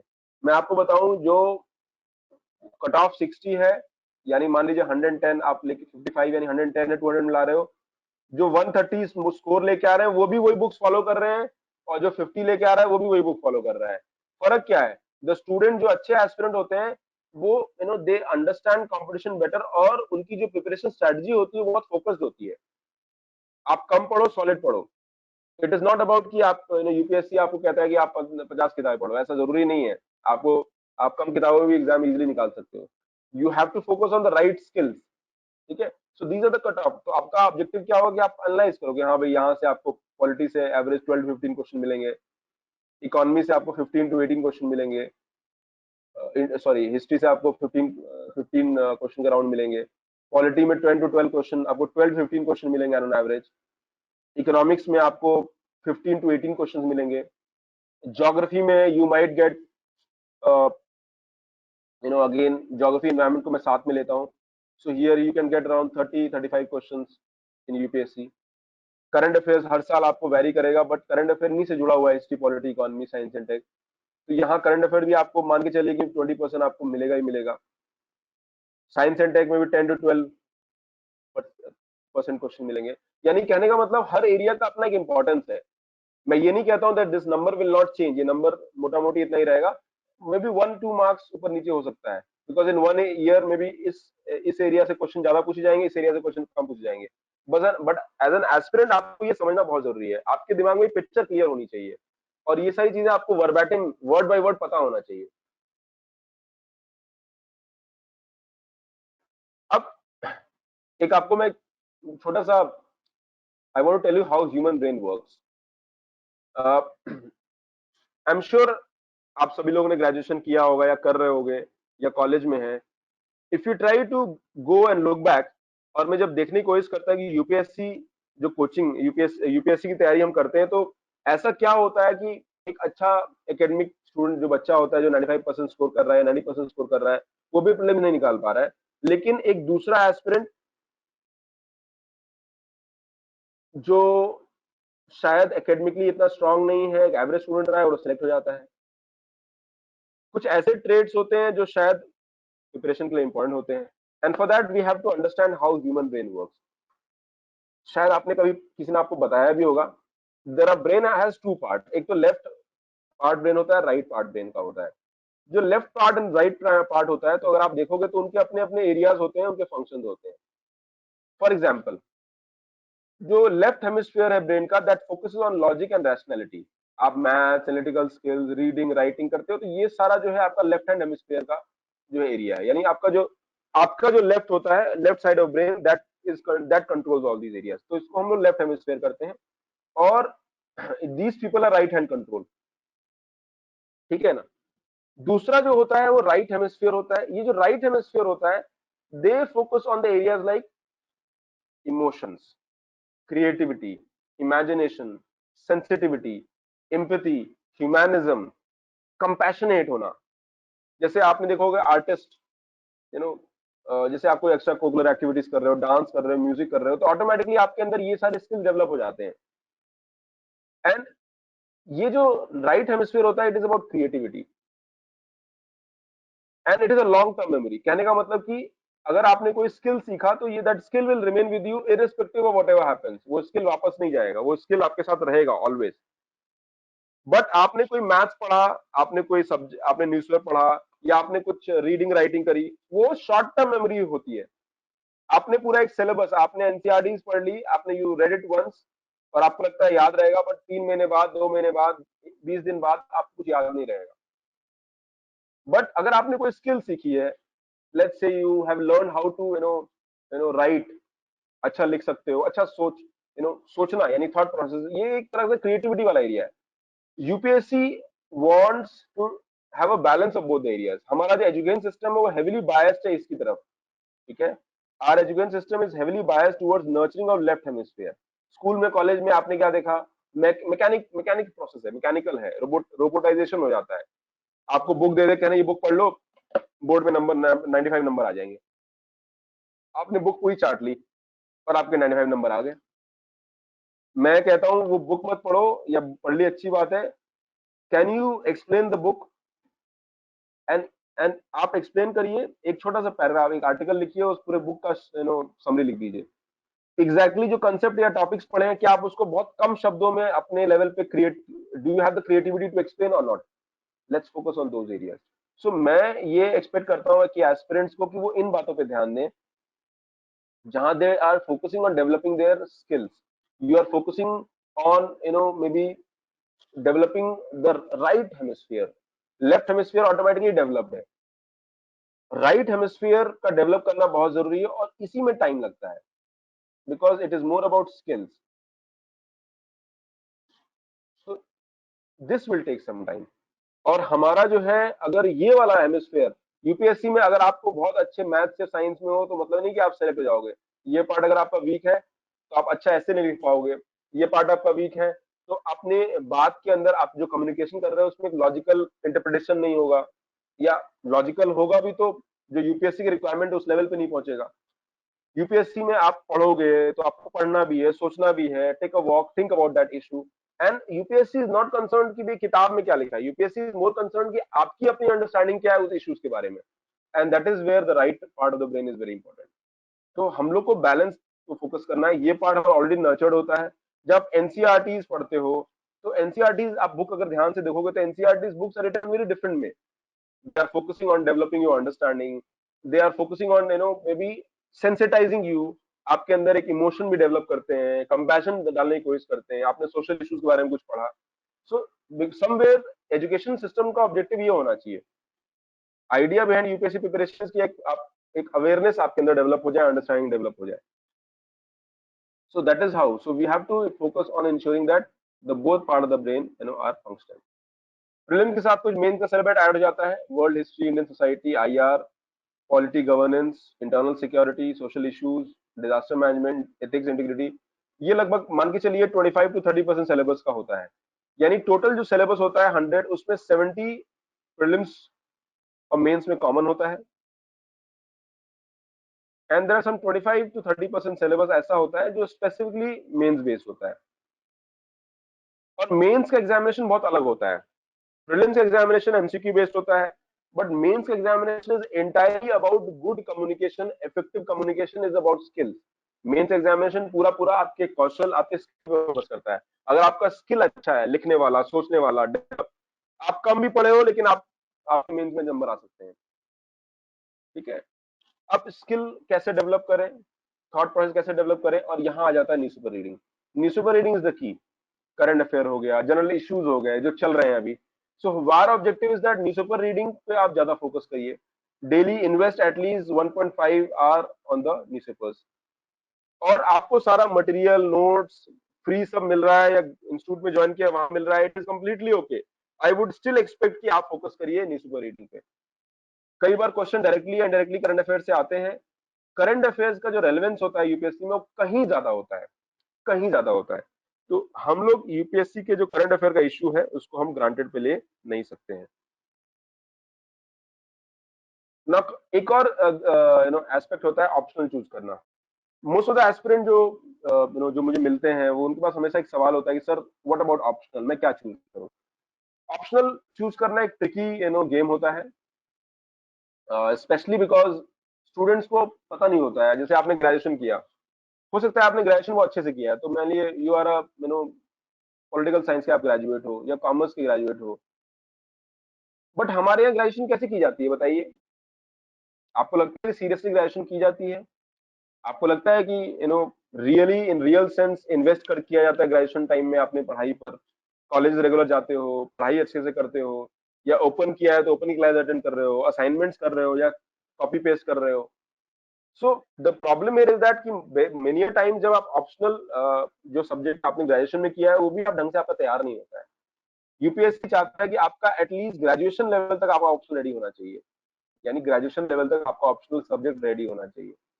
तो क्योंकि ये अच्छा खासा 500 मार्क्स का जो है वेटेज होता है, 1250 जीएस, 500 इज ऑप्शनल। तो पहला तो ऑप्शनल चूज करने के लिए the first question you have to have in mind कि मेरा किन सब्जेक्ट में इंटरेस्ट है। कई बार आपको ऑप्शनल पहली बार समझ नहीं आता है, आप जनरल स्टडीज आप पढ़ते हो, so after reading general studies you develop an understanding, आपको ये अंडरस्टैंडिंग डेवलप होता है कि मेरा ऑप्शनल का जो ये वाला सब्जेक्ट है, या फिर हिस्ट्री अच्छा है मेरा, या फिर हिस्ट्री मुझे इंटरेस्ट आ रहा है, और may be economy is good, और गवर्नेंस या पॉलिटी मेरा अच्छा है, तो मैं ये सब्जेक्ट लेना मुझे शायद शायद मेरे लिए वर्क करेगा। So the first is interest, try to find कि आपका इंटरेस्ट कहाँ है। कई बार आपकी प्रायर नॉलेज होती है सब्जेक्ट में, ग्रेजुएशन में, एकेडमिक बैकग्राउंड में, तो वो वहां पे आपको आसान रहता है। बहुत लोग ये भी करते हैं कि वो लोग जीएस पेपर से ओवरलैप देखते हैं। जैसे मान लीजिए आपका, अगर आपने पीएसआईआर ऑप्शन ले लिया, political science, political science international relation, या आपने पब्लिक एडमिनिस्ट्रेशन ले लिया, तो ये इसमें आपका जो जीएस पेपर 2 होता है वो पूरा कवर्ड होता है, यानी इसको अलग से आपको पढ़ना नहीं पड़ेगा।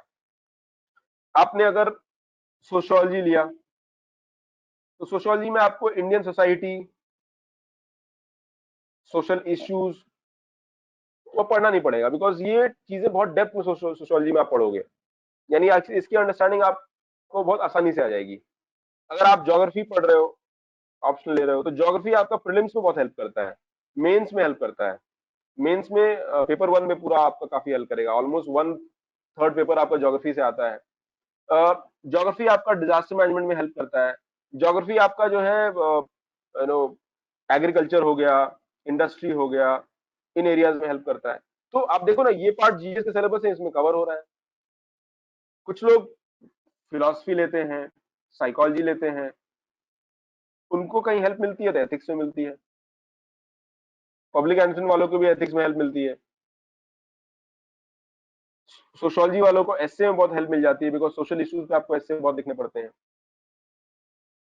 सो the point I want to make here is that कई लोग जो है जीएस के ऑप्शन इस बेस पे भी चूज करते हैं कि भाई आपका जीएस के सिलेबस से ओवरलैप है या नहीं है।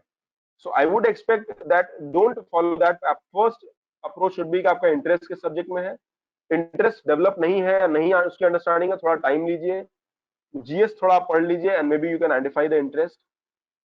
फिर अगला है गाइडेंस। मैं कोचिंग की जगह I am more concern about the mentoring. आपको गाइडेंस अवेलेबल है, मेंटरिंग अवेलेबल है, आपके क्वेश्चन या डाउट्स एड्रेस हो रहे हैं, आपके पास स्टडी मटेरियल है, स्टैंडर्ड बुक्स है उससे उससे रिलेटेड। ऐसा नहीं कि आप पढ़ रहे हो लेकिन आपने सब्जेक्ट चूज कर लिया लेकिन उसके मटेरियल अवेलेबल नहीं है, स्टैंडर्ड बुक्स नहीं है, तो सब्जेक्ट पढ़ोगे कैसे? बिकॉज हमारी प्रोफिशिएंसी ग्रेजुएशन लेवल तक होनी चाहिए, ये हमारा जो है बेसिक ऑब्जेक्टिव है।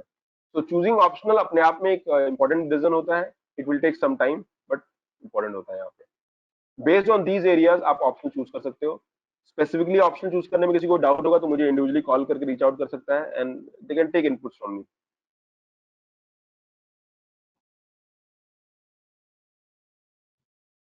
Now let's focus on NCERT. पहली बात, let's focus on base building. NCERT base building है, और एनसीईआरटी इज कंप्लीटली आपको देखना पड़ेगा। मैं ये नहीं कहता हूं कि आप 40 एनसीईआरटी में सारी पढ़ डालो, उसमें मे बी 20 एनसीईआरटी रेलेवेंट होंगी, मे बी उन 20 में भी आप मे बी सब 12 to 15 जो है ज्यादा सबसे ज्यादा रेलेवेंट होंगी, उन पे हम फोकस करेंगे। बट एनसीईआरटी से कोई पैरेलल नहीं है, उसका कोई रिप्लेसेबिलिटी नहीं है। जो मार्केट में, अच्छा, एक कॉमन मिस्टेक करते हैं, मार्केट में गाइड्स आती हैं, आपको आर्यन की गाइड मिलेगी, आपको टीएमएच की गाइड, आपको मैग्रॉ हिल की गाइड मिलेगी, आपको दुनिया भर की जो है पब्लिकेशंस की जो है गाइड मिलेगी। इन गाइड्स को उठा के डस्टबिन में डाल दीजिएगा, इन गाइड्स को उठा के डस्टबिन में डाल दीजिएगा। कोई गाइड यूपीएससी का सिलेबस ढंग से कवर नहीं कर सकती है। अगर आपने गलती से किसी की, बहुत सारे लोग ल्यूसेंट पढ़ते हैं, अगर आप पढ़ते हैं तो विश्वास मानिए अपना टाइम वेस्ट कर रहे हैं।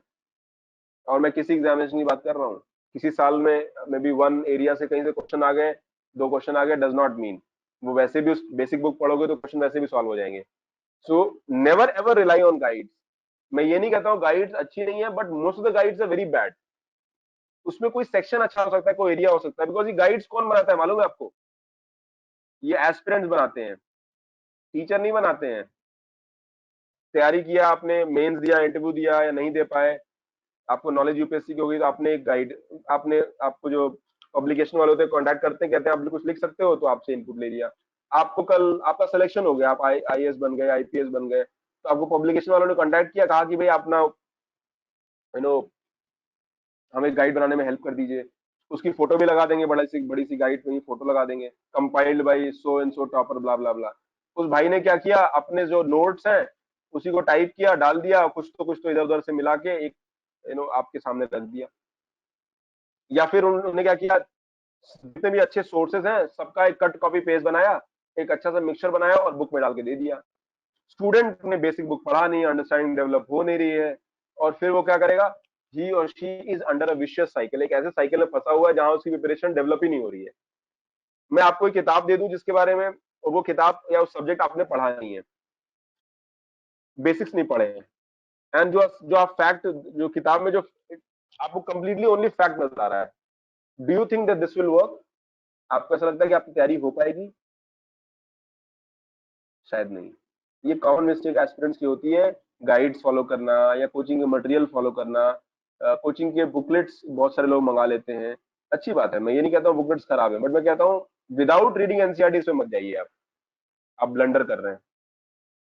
ठीक है, so let's understand the NCERTs first. NCERTs में हिस्ट्री ऑफ इंडिया और इंडियन नेशनल मूवमेंट में, इसमें टिपिकली हमें तीन एनसीईआरटीज पढ़नी है जो 12th एनसीईआरटीज है।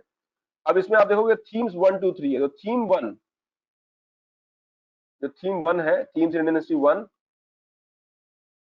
ये एंशिएंट हिस्ट्री है। ठीक है, थीम्स इंडियन हिस्ट्री टू, ये मेडिवल हिस्ट्री है। तो अगर आप 12th वाली एनसीईआरटी पढ़ रहे हो तो साथ साथ 6th वाली एनसीईआरटी पढ़ सकते हो।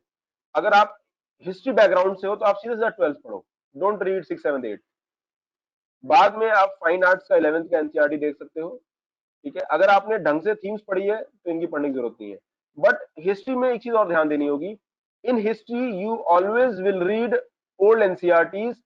तो आपको एंशिएंट इंडिया की ओल्ड एनसीईआरटी पढ़नी है और न्यू एनसीईआरटी पढ़नी है, विच मींस हिस्ट्री में आपको मिनिमम 6 to 7 एनसीईआरटीज, आपको 7 एनसीईआरटीज आपको पढ़नी है। ये मैं आपको एडवाइस करूंगा। 3 ओल्ड एनसीईआरटीज, ठीक है, एंड 3 न्यू एनसीईआरटीज, ये थीम बेस्ड है। अगर आप 6 7 8 की पढ़ रहे हैं तो वो आपकी 10 एनसीईआरटीज हो जाएगी। तो बट होता क्या है, जो जो 12th की एनसीईआरटी है थीम्स वन, जैसे एंशिएंट हिस्ट्री की है, तो इसमें ये our past one past six की ऑलरेडी कवर्ड है। ठीक है, सो स्टूडेंट जो जो बिल्कुल नॉन हिस्ट्री बैकग्राउंड से, कभी हिस्ट्री पढ़ी नहीं है, उनको कुछ भी आइडिया नहीं है, they can read class 6 NCERT. बच्चों की तरह किताब है, बहुत हल्की सी होती है, बहुत भारी नहीं होती है।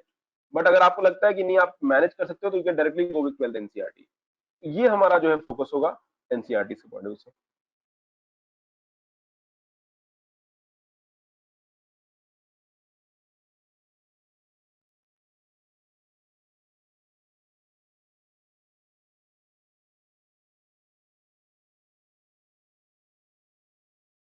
Now there are some standard books, for example modern history पढ़ोगे तो बाद में राजीव वहीद देखना पड़ेगा आपको।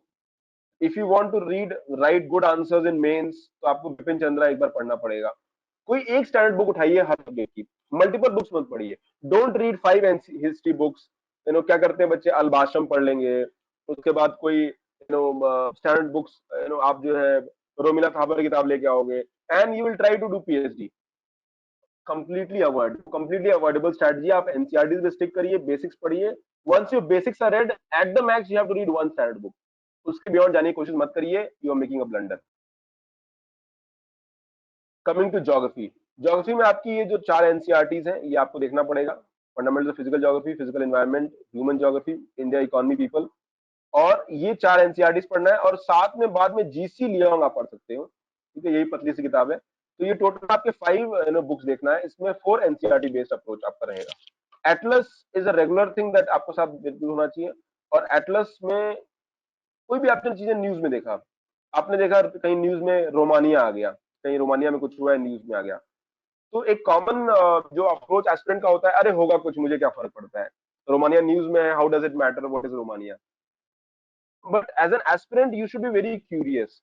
एक अच्छा एस्पिरेंट वही होता है जो क्यूरियस होता है, because your curiosity will automatically lead to solving many question. आपकी क्यूरियोसिटी से आप बहुत कुछ क्वेश्चन सॉल्व कर सकते हो, बहुत कुछ क्वेश्चन आप क्वेश्चन को ढूंढ सकते हो। तो मैं आपसे यही एक्सपेक्ट करूंगा that you have to be curious and you have to be alive. And curiosity कैसे आएगी? जब भी कुछ नया नजर आए, डोंट एक्सेप्ट इट, ऑलवेज उससे, जैसे कोई रोमानिया आया तो मैप पे देख लो रोमानिया कहां पर है। आपने जॉर्डन न्यूज में देखा, चेक करो जॉर्डन कहां पर है, साउथ वेस्ट एशिया में, वेस्ट एशिया में किस तरफ है, आसपास कंट्रीज कौन से हैं, ओशंस कौन कौन से हैं। और ये as a matter of inquiry करो। फिर एक टाइम आएगा आपके, it will become a part of your natural habit, because यहीं से क्वेश्चन बन जाएंगे यूपीएससी के। यूपीएससी हर साल ऐसे 5-6 क्वेश्चन कॉमन सेंस वाले जो है ऐसे डेवलप करता है। आपको लगेगा यार का क्वेश्चन है, एक को लगेगा मैप का क्वेश्चन है, मैं तो कहता हूँ नहीं, ये तो कॉमन सेंस का क्वेश्चन है जो न्यूज में था। आप क्यूरियस नहीं थे, आपको पता नहीं था। सो इट, आपने एनसीईआरटी पढ़ा, अरे यार मैप ढंग से नहीं पढ़ा इसीलिए क्वेश्चन रह गया। मैं कह रहा हूँ अरे मैप, मैप तो बहुत बड़ा है वर्ल्ड का, बट उस पूरे मैप में से maybe 10 things are in news, news में है, तो वो 10 न्यूज को ही देख लो, आपको मैप का क्वेश्चन मिल जाएगा। अब एक एस्पिरेंट सोचता है कि मुझे जो है मैप करना है, मुझे यू नो एटलस को चार्ट जाना है, I have to be thorough with atlas and that is, but believe me it is not needed. आप एक कॉमन अप्रोच लेके आप सिर्फ ये चेक करो कि न्यूज में क्या आ रहा है, and you have a basic understanding, have basic curiosity, and you will be able to solve the questions. तो मैं आपसे ये एक्सपेक्ट करूंगा कि आप सिर्फ पढ़िए नहीं, आप कॉन्शियस रहिए क्या चल रहा है न्यूज में, और उसके बारे में भी इंफॉर्मेशन अपडेट करते रहिए। जैसे आपने अभी मोबाइल देखा होगा, आपके मोबाइल में एलटी लिखा आ रहा होगा, राइट, या वोल्टे लिखा आता होगा, ठीक है। अब वोल्टे क्या है? वॉइस ओवर एलटी, एलटी मतलब लॉन्ग टर्म एवोल्यूशन, ये 4G टेक्नोलॉजी का। तो अब आपके मोबाइल पे लिखा आता है, आप सोचते होंगे वो छोड़ो क्या होगा कुछ भी, but problem is that UPSC यही से सवाल पूछ लेता है। इस बार लास्ट ईयर प्रीलिम्स में इस पे सवाल था, और बहुत बेसिक सवाल था, बिलीव में टेक्निकल सवाल नहीं था, it was a very basic question. Aspirant सोचता है कि अरे मुझे, अरे ये तो मुझे पता नहीं है, और फिर उसके बाद आप जाके पूरा पीएचडी करोगे वोल्टे पे। Now you will go and do in the entire PhD, और आप देखोगे, चेक करोगे क्या है कैसे है, बट वही है, चीजें निकल चुकी हैं हाथ से। So the focus here is to be more aware, be conscious, be curious around जो भी आपके अराउंड चल रहा है, and that will help you. मैं आपको बताऊं, सारे क्वेश्चन कॉमन सेंस में निकल जाते हैं, ठीक है। यूपीएससी का जब आप प्रीलिम्स का पेपर लगाओगे तो आपकी जैसे आपका 100 क्वेश्चन है, तो 100 क्वेश्चन में आपके 15 से 20 question, in fact that number go up to 25, आपके जो है स्मार्ट गेसेस पे निकलते हैं, आपको डायरेक्ट आंसर पता ही नहीं होता है। और मैं उनकी बात कर रहा हूँ जो तैयारी जिनकी अच्छी होती है। आप 20 क्वेश्चन, 15 से 20 क्वेश्चन अपने स्मार्ट गेस पे निकाल रहे हो। ये स्मार्ट गेस डायरेक्ट नहीं आपको नॉलेज होता है, बट इनडायरेक्टली आपको अंडरस्टैंडिंग होती है। सो ये स्मार्ट गेस कहां से आता है? स्मार्ट गेस आता है थरोनेस से। जो आपकी बेसिक बुक्स है, मटेरियल, उनको थरो होना पड़ेगा। आई वुड एक्सपेक्ट कि आप एनसीईआरटी पढ़िए, कम से कम 3 बार 4 बार एग्जाम से पहले ये रिवाइज होनी चाहिए, तभी आपके यहाँ से क्वेश्चन निकलेंगे। अगर क्वेश्चन के बिटवीन द लाइंस क्वेश्चन आ रहे हैं, वो भी आपको सॉल्व करने की एबिलिटी होनी चाहिए। एनसीईआरटी से डायरेक्ट क्वेश्चन नहीं आएंगे, याद रखिए। NCERT will only serve as a base. NCERT से कंसेप्ट समझ में आएंगे, बट कंसेप्ट नेक्स्ट लेवल पे जाना पड़ेगा, ठीक है ना। तो मैंने कहा ना, एनसीईआरटी कुछ यहाँ पर है, मे बी आपका प्रीलिम्स यहाँ पे है, तो NCERT will develop the base, लेकिन बेस डेवलप किए बिना आपकी अंडरस्टैंडिंग नहीं होगी। But once you move from NCERT, things become very simple and easy. For example, आप पॉलिटी आप डेमोक्रेटिक पॉलिटिक्स 1 पढ़ते हो, 2 पढ़ते हो, तो आपको अच्छी जानकारी हो जाएगी सोशल इश्यूज के बारे में, इंडिया के कॉन्स्टिट्यूशन के बारे में, डेमोक्रेसी के बारे में, आपको बेसिक अंडरस्टैंडिंग हो जाएगी। And that is what UPSC is needed. Class 11 पढ़ लोगे तो कॉन्स्टिट्यूशन की और अच्छी जानकारी हो जाएगी। तो यहाँ पे हमें सिर्फ 3 एनसीईआरटी जो है पढ़ना है। पॉलिटिकल थ्योरी आप अवॉइड कर सकते हो, तो ये 3 एनसीईआरटी आपको पढ़ना है पॉलिटी के लिए, ठीक है। इसमें एक और किताब है लक्ष्मीकांत, जो सबको पढ़ना चाहिए, बट लक्ष्मीकांत को पढ़ने से पहले make sure that your NCERTs are well read, अच्छे से एनसीईआरटी कवर्ड है, then only NCERTs will make sense, ठीक है ना। उसके बाद इंटरनेशनल रिलेशंस की मैं बात करता हूँ। यहाँ पर 2 किताब है, contemporary world politics and politics India since independence. ये जो कंटेम्प्रेरी वर्ल्ड पॉलिटिक्स है, इस ये बाद में हम लोग देख लेंगे, अगेन ये डायरेक्टली जरूरी नहीं है, बट आप इस किताब को देख सकते हो। Politics in India since independence आप छोड़ सकते हो, लेकिन अगर आपको इंटरेस्ट है कहानी की तरह, इनको पढ़ सकते हो। नाउ यहां तक इनकी बात आती है फॉरेन पॉलिसी, इसमें कोई अच्छी किताब है नहीं, बिकॉज ये फॉरेन पॉलिसी या फिर इंटरनेशनल रिलेशन बहुत डायनेमिक सब्जेक्ट है, तो ये बदलता रहता है। तो इन किताब, जो भी किताब मैंने मेंशन की है, इसकी जो लेटेस्ट एडिशंस हैं वो आप देख सकते हो, बट ये न्यूज़पेपर से आपको ज्यादा अच्छे से कवर होता है। फॉर एग्जांपल जब आईआर क्लास में होगा तो उसके साथ आप न्यूज़पेपर के साथ कॉम्प्लीमेंट कर सकते हो। कमिंग टू इकोनॉमिक्स, इकोनॉमिक्स में मैं आपको 4 एनसीईआरटीज बोलूंगा, 9, 10, 11, 12। आपको यही 4 एनसीईआरटीज करनी है। इसके अलावा you just have to follow economic survey, budget, और एक किताब है दत्ता सुंदरम, या एक बाद में एक और किताब है संजीव वर्मा, इनमें से एक को फॉलो कर सकते हो। बट पहले इन बेसिक बुक्स की एनसीईआरटी 9, 10, 11, 12 की आपकी अंडरस्टैंडिंग जरूरी है। अगर आप मेरे स्टूडेंट हो तो आपको सिर्फ 3 कित पढ़नी है, 9, 10, 11, बिकॉज 12th में वैसे भी पूरा क्लास में अलग से, ये एनसीईआरटीज में क्लास में अलग से कवर करता हूँ 9, 10, 11, और ये जो 12th वाला है ये मैं एडवांस लेक्चर्स में पूरा कवर कर लेता हूँ। तो अगर आप स्टूडेंट हो एसएच के, तो आपको सिर्फ एनसीईआरटीज रीड करना है, नोट्स भी नहीं बनाना है इसका, और बाकी जो एडवांस एरियाज है वो भी मैं क्लास में कवर करूंगा। इकोनॉमिक सर्वे एंड बजट साल भर में एक बार आता है, तो they have to be also covered. तो इससे क्या होगा, आपका इकोनॉमिक्स, सोशल इश्यूज काफी अच्छे से कवर हो जाएगा। तो we can say only 3 NCERTs, या फिर अगर 4 एनसीईआरटीज आर रेलेवेंट हियर, ठीक है ना। साइंस एंड टेक आप कंप्लीटली स्किप कर दो, यानी अब यहाँ पे नो एनसीईआरटी, एनसीईआरटी कुछ कुछ है, बट मैं आपको एडवाइस करूंगा यहाँ पे 0 एनसीईआरटीज पढ़ो। कई क्लास 11 तो क्लास 12 की एनसीईआरटीज लोग पढ़ते हैं, पढ़ सकते हो, बट मैं आपको अभी कहूंगा कि सबसे आखिरी में इसको रखना, और जब सब कुछ कवर हो जाएगा then you might have to read the NCERTs of science and tech. Because science and tech में मैं आपको बताऊं, टोटल एनसीईआरटी जो पढ़नी है, मैं एक दिन चैप्टर्स निकाल रहा था, मोर देन 77 टू 80 चैप्टर्स आपके पढ़ने होंगे, क्लास 6 से लेके क्लास 11, 12 जो भी आपको पढ़ने हैं। और ये जो चैप्टर्स है ना, यहाँ से आपको करीब 1-2 सवाल, 2 क्वेश्चन मिलते हैं यूपीएससी में, कभी कभी 3 मिल जाते हैं। और अगर आप एक अच्छे स्टूडेंट रहे हो, या थोड़ा भी ठीक ठाक आपका रहा है साइंस, तो आप इन 2-3 में से आप एक वैसे भी कर लोगे नॉर्मल सर्कमस्टेंसेस में भी। तो अगर मैं कहता हूँ कि आप अगर 77 टू 80 चैप्टर्स पढ़ते हो, और मे बी आपको सिर्फ 1 और 2 एक्स्ट्रा मार्क्स मिलते हैं, तो ये अवॉइडेबल है ना, मैं ये टाइम कहीं और इन्वेस्ट करूंगा, बिकॉज इतना टाइम मुझे इन्वेस्ट करने में, I can invest this time and may be this will fetch me 5 extra marks in some other area. मैं कहता हूँ आप मैथ पे फोकस करो, करंट अफेयर्स आपका ढंग से तैयार हो। तो साइंस एंड टेक में जो करंट इश्यूज है, न्यूज है, वही फॉलो करना है। बहुत सारे स्टूडेंट साइंस रिपोर्टर फॉलो करते हैं, ठीक है ना, बट एक महीने से नहीं, आपको रेगुलर फॉलो करना होगा, उसमें भी लिमिटेड एरियाज फॉलो करने होंगे, मतलब हर जगह सवाल नहीं बनेंगे। सी, यूपीएससी में आपको एनसीईआरटी जब पढ़ते हो, तो साथ साथ always after reading the NCERTs, और जब स्टैंड बुक्स जाते हो, या जब एडवांस लेक्चर जब करते हो, तो आपको सिर्फ ये ध्यान देना है कि यूपीएससी में प्रीलिम्स और मेंस के सवाल कैसे आ रहे हैं, और वो निकल रहे हैं नहीं निकल रहे हैं, दैट इज ऑल्सो इंपॉर्टेंट, ठीक है। सो दैट कंप्लीट्स इकोनॉमिक्स। जहां तक एनवायरनमेंट की बात है, एनवायरनमेंट इकोलॉजी में एक एनओआईएस का मटेरियल है, कुछ स्टूडेंट्स एक शंकर आईएएस करके फॉलो करते हैं, ठीक है ना। ये एक किताब है एनवायरनमेंट की, बट ये किताब स्टैटिक के लिए ठीक है, ये एरिया बहुत डायनेमिक है। कंसेप्ट के लिए एनओआईएस भी ठीक है, नेशनल ओपन स्कूल पे जो किताब होती है, तो बट ये एनवायरनमेंट एंड जो एरिया है, ये हाईली डायनेमिक है एंड करंट बेस्ड है, ठीक है ना। डिजास्टर मैनेजमेंट आप मतलब इसमें ज्यादा कुछ है नहीं।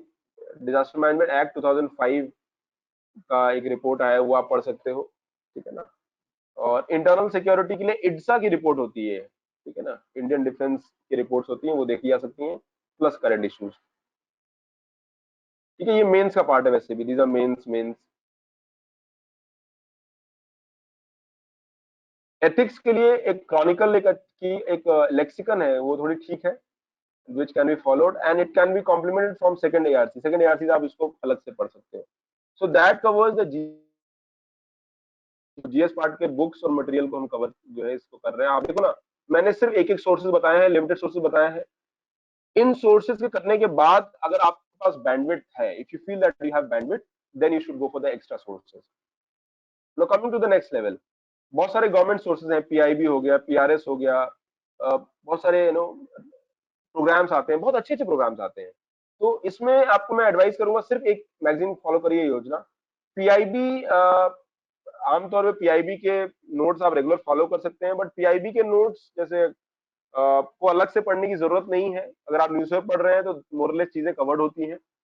और पीआईबी के लिए don't read extra, in fact you can read it from the monthly magazine, वहां पे चीजें कवर हो जाती है। तो पीआईबी को अलग से पढ़ने की जरूरत नहीं है। बहुत सारे आपको कोई टॉपिक के बारे में, कोई इशू के बारे में जानकारी करनी है, तो पीआईबी का नोटिफिकेशन या पीआईबी का जो रिलीज होता है वो आप देख सकते हो, कॉम्प्लीमेंट करने के लिए, अंडरस्टैंडिंग के पॉइंट ऑफ व्यू से। मान लीजिए गवर्नमेंट का टैक्स पे कोई रूल आया या टैक्स पे कोई इन्फॉर्मेशन आई, तो पीआईबी का प्रेस रिलीज आप देख सकते हो, अगर आपके पास करंट में इंफॉर्मेशन नहीं है तो। अच्छा, दूसरा, राज्यसभा पे, लोकसभा टीवी पे बहुत अच्छे अच्छे प्रोग्राम्स भी आते हैं, लेकिन जैसे बिग पिक्चर एक आता है, द बिग पिक्चर आता है राज्यसभा पे, इंडियाज वर्ल्ड आता है, अगेन राज्यसभा पे, समानांतर आता है। तो बट क्या, मैं ये नहीं कहता हूँ कि, मैं कहता हूँ कोई भी अगर आप फॉलो कर सकते हैं तो एक फॉलो करिए और उसको रेगुलर फॉलो करिए, ये नहीं कि you follow for one day and then you forgot for 6 month. Problem UPSC के साथ एक कॉमन जो प्रॉब्लम स्टूडेंट्स से होती है, that they tend to follow lot of things and then they start unfollowing them again. आप कुछ भी करिए, कम करिए, सॉलिड तरीके से करिए, दैट इज द की। योजना या मैगजीन, मैं तो ये कहूंगा, once your current affair is done, आपके एनसीईआरटीज हो जाएंगी, आपका एक रेगुलर फ्लो बन जाएगा पढ़ने का, तब आप योजना फॉलो करिए।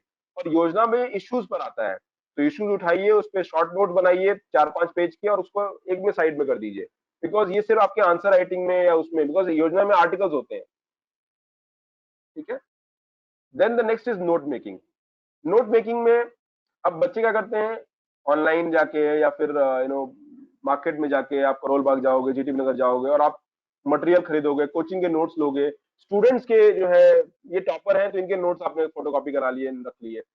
But remember, note her student का अलग होता है and it is your own language. अगर आपने नोट्स बनाया तो उसको आप समझ सकते हो, यू कैन रिकॉल, आप कुछ रिविजन कर सकते हो। If you feel that you can revise from some other notes, believe me, ये नहीं हो सकता है। सो आई वुड एक्सपेक्ट कि आपके पैरल अपने नोट्स होने चाहिए, वो करंट इश्यूज पे हो सकते हैं, ठीक है, वो आपने एनसीईआरटी के नोट्स बनाए उस पे हो सकते हैं, या फिर आपने कोई सब्जेक्ट या आपने कोई स्टैंडर्ड बुक्स पढ़ी उसके आपने नोट समराइज किए, वो हो सकते हैं। So all these thing can be done. और ये बहुत इंपॉर्टेंट है, बिकॉज इवेंचुअली यूपीएससी, मैंने कहा ना, पेन एंड पेपर एग्जाम है, तो राइटिंग में आपको ये जो है डेवलप करता है।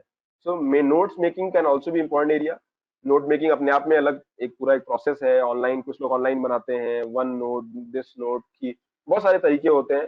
तो but I am a traditional person and I believe कि offline based notes paper, pen paper बनाना बहुत जरूरी होता है। नाउ रिविजन, यूपीएससी में स्टूडेंट्स क्या करते हैं, दे जस्ट स्टडी, स्टडी करते हैं, स्टडी करते हैं, स्टडी करते हैं, स्टडी करते हैं, स्टडी करते हैं, यहां तक पहुंचे तो ये वाला भूल गए। मैंने क्या कहा, अगर आपने अंडरस्टैंडिंग फोकस किया है, आपने कंसेप्ट पे फोकस किया है, आपने इश्यूज को समझने की कोशिश की है, उसका मेंटल पिक्चर बनाया है, तब तो भूलने के चांस कम है। बट अगर आपने फैक्चुअली पढ़ा है, तो ये क्या होगा, इसे शॉर्ट टर्म मेमोरी में चला जाएगा, तो 4 महीने बाद आपको किताब एकदम नई नजर आएगी, कुछ भी याद नहीं रहेगा। बट आपने उस किताब को पढ़ा, उसका कंसेप्ट समझा, उसका एक फ्लो चार्ट बना लिया, उस फ्लो चार्ट को आपने देख लिया, तब वापस पीछे आओगे तो फिर भी रिवीजन थोड़ा, फिर भी जो है आपको चीजें याद रहेंगी। तो आई वुड एक्सपेक्ट कि जो भी आप आगे करते चाहिए, पैरेलल स्टडी, पैरेलल जो है रिवीजन प्लान आपका होना चाहिए। You can follow a 10% rule, अपने पढ़ाई का 10% टाइम शुरुआत में ही आप रिवीजन को दे दीजिए, और ये 10% टाइम जैसे आपका सिलेबस बढ़ेगा उसको आप बढ़ा सकते हैं, 10 to 15% कर सकते हैं। मान लीजिए आप 5 घंटा पढ़ते हैं, तो आपके लिए 30 मिनट्स मुझे रिवीजन करना ही करना है, एज सिंपल एज दैट। ठीक है, सो रिविजन इज द की। और यूपीएससी का सिलेबस वास्ट है, तो आप पीछे का पढ़ रहे हो तो आगे का पढ़ रहे हो तो पीछे का भूल जाओगे। दूसरा, keep your sources very less, less source रखिए, keep it minimum, keep it to the point. बार बार पढ़िए उन सोर्सेज को, rather than you are reading from maybe multiple sources, ऐसा मत करिए। मैंने आपसे कहा कि आप सोर्सेज कम रखिए लेकिन सॉलिड रखिए। आपने एनसीईआरटीज आपने 20 पढ़ना है तो उसको ढंग से पढ़िए। स्टैंड बुक आपने एक ही पढ़नी है, उसी किताब को बार बार पढ़िए। Don't read 5 stand books. आपके किसी फ्रेंड ने कहा ये बुक अच्छी है तो वो पढ़ लिया, ऐसा नहीं होना चाहिए। एक कॉमन रूल, एक और कॉमन मैं आप बच्चों को कहता हूं दैट व्हेनेवर यू आप कोई नई बुक उठाते हो, पढ़ने का आपका मन करता है, तो always ask a basic question. और ये सवाल अपने आप से पूछो कि अगर क्या मैं इस बुक या क्या मैं इस एरिया को एग्जाम से पहले देख पाऊंगा या देख पाऊंगी। अगर मैं एग्जाम से पहले if I am not able to revise it, then शायद जो है मैं उस बुक को नहीं उठाऊंगा। क्योंकि जब स्टार्टिंग आप करते हो तो आपके पास बहुत सारा टाइम होता है, ऐसा लगता है, and you pick lot of areas.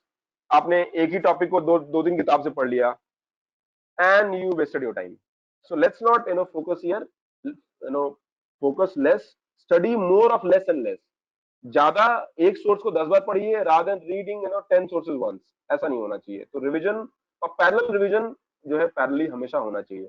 आपने एनसीईआरटीज पढ़ लिया, नोट्स बना लिए, उसको बीच में बैठ के 1 घंटा आधा घंटा रिवाइज कर लीजिए आप। अच्छा, रिवीजन रेगुलर होना चाहिए, नहीं कि आपने एक कॉमन गलती एस्पिरेंट फिर क्या करते हैं, वो रिवीजन का एक डेट और टाइम तय कर लेते हैं that I will revise on this day, मैं संडे को रिवीजन करूंगा या करूंगी। ऐसा नहीं होना चाहिए। Revision should parallelly go on. Don't fix कि मेरे को रिवीजन मैं एक दिन करूंगा या 2 दिन से रिवीजन करेंगे, ऐसा नहीं। That is not fruitful. Revision parallelly होना चाहिए। जब प्रिपरेशन आपका एक बेसिक थ्रेशोल्ड, मान लो आपसे 2-3 महीनों बाद, मान लीजिए आपने इकोनॉमिक्स पढ़ा एंड इकोनॉमिक्स में मैंने नेशनल इनकम पढ़ाया। जैसे कल मैं इकोनॉमिक्स का मॉड्यूल स्टार्ट कर रहा हूँ।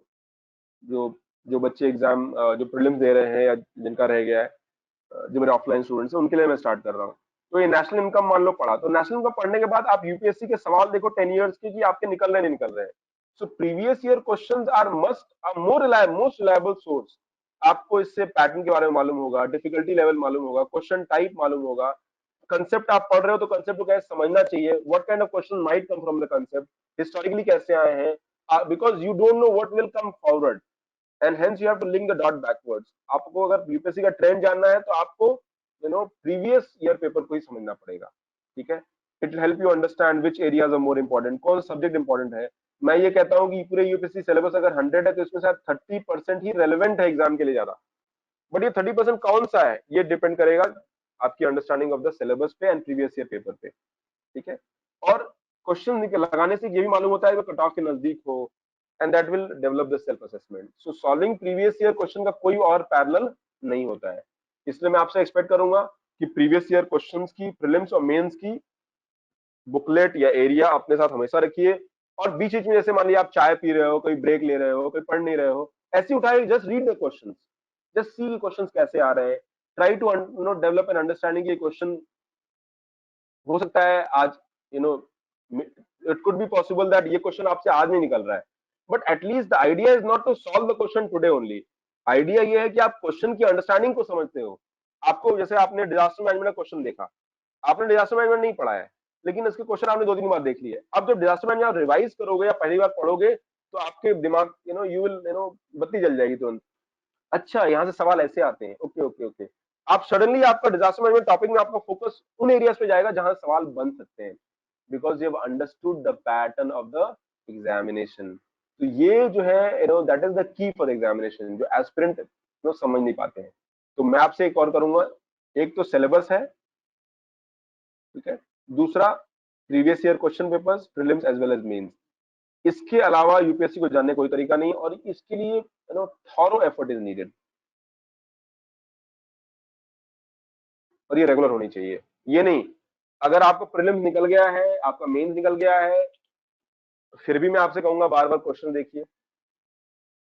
क्योंकि उससे क्या होता है, जब रेगुलर पढ़ाई करते हो तो आपका पैरेलल फिल्टर डेवलप होता रहता है, करंट अफेयर में क्या पढ़ना है क्या नहीं पढ़ना है, because your understanding of your preparation process will be better. ठीक है ना। फिर होगा सेल्फ असेसमेंट, हो सकता है in the form of giving test, mocks दीजिए, क्वेश्चन लगाइए, राइट आंसर्स। ठीक है, सिविल सर्विसेज जब सेल्फ असेसमेंट करते हो, when you plan, you try to appraise yourself where I stand. आपने एनसीईआरटी पढ़ा, एनसीईआरटी पे टेस्ट दीजिए, उसके आंसर्स लिखिए। यू नीड टू नो कि वेयर यू स्टैंड, मेरे लिए क्या ये अप्रोच वर्क कर रहा है, नहीं कर रहा है, मुझे करना क्या चाहिए। You can identify your strength, identify your weakness. आपको लगता है अच्छा पॉलिटी मेरा स्ट्रांग है, ज्योग्राफी मेरा वीक है, पॉलिटी इकोनॉमी दोनों मेरा स्ट्रांग है, मेरा साइंस एंड टेक मेरा वीक है, तो इन पे आपका अलग फोकस होना चाहिए। यूपीएससी में एक और है, यूपीएससी में लॉ ऑफ एवरेजेस काम करता है। लॉ ऑफ एवरेजेस का मतलब ये है कि यूपीएससी में जो भी एरियाज होते हैं, हर एरिया में आपको एक एवरेज थ्रेशोल्ड पे पहुंचना पड़ेगा। You can't go with approach कि भाई मैं ये एरिया में नहीं करूंगा, ये एरिया में करूंगा, ऐसा अप्रोच लेके मत फॉलो करिए।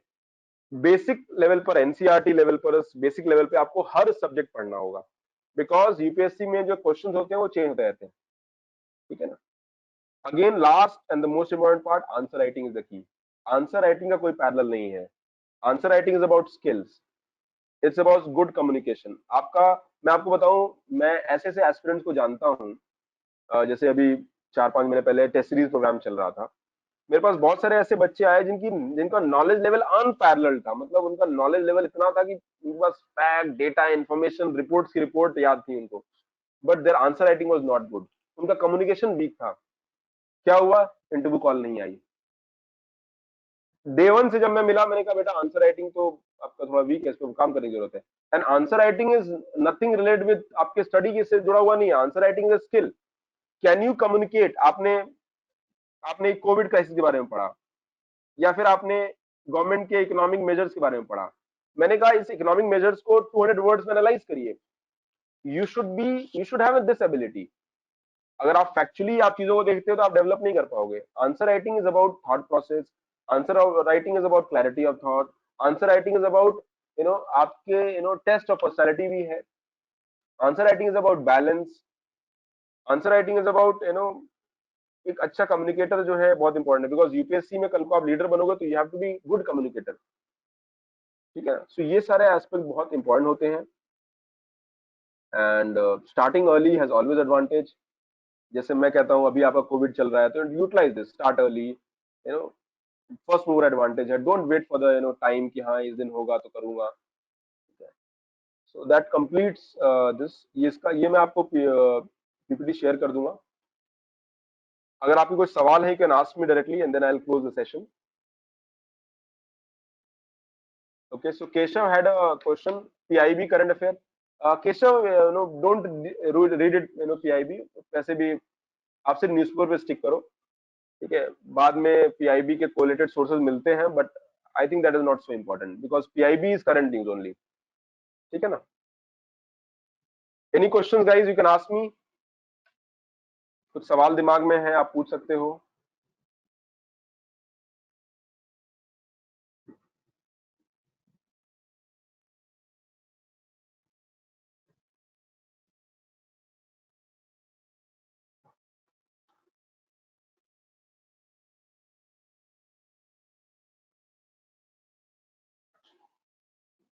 No questions? Should I wrap the session? Session को मैं बंद करूं? Okay, let's take.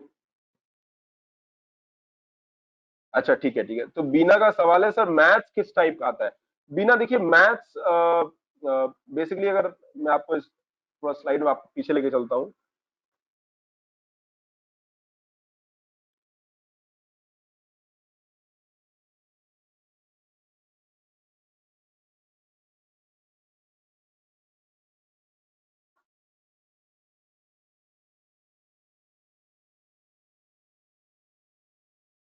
जो मैप आपका, सॉरी, मैथमेटिक्स जिसको हम बोलते हैं, वो क्वांट हम उसको बोलते हैं। एंड वो यहाँ पे आता है, ठीक है ना। इसको हम लोग क्वांटिटेटिव एप्टीट्यूड भी कहते हैं, क्यूए भी बोलते हैं। मैथ्स जो होता है वो लगभग 80 क्वेश्चंस होते हैं।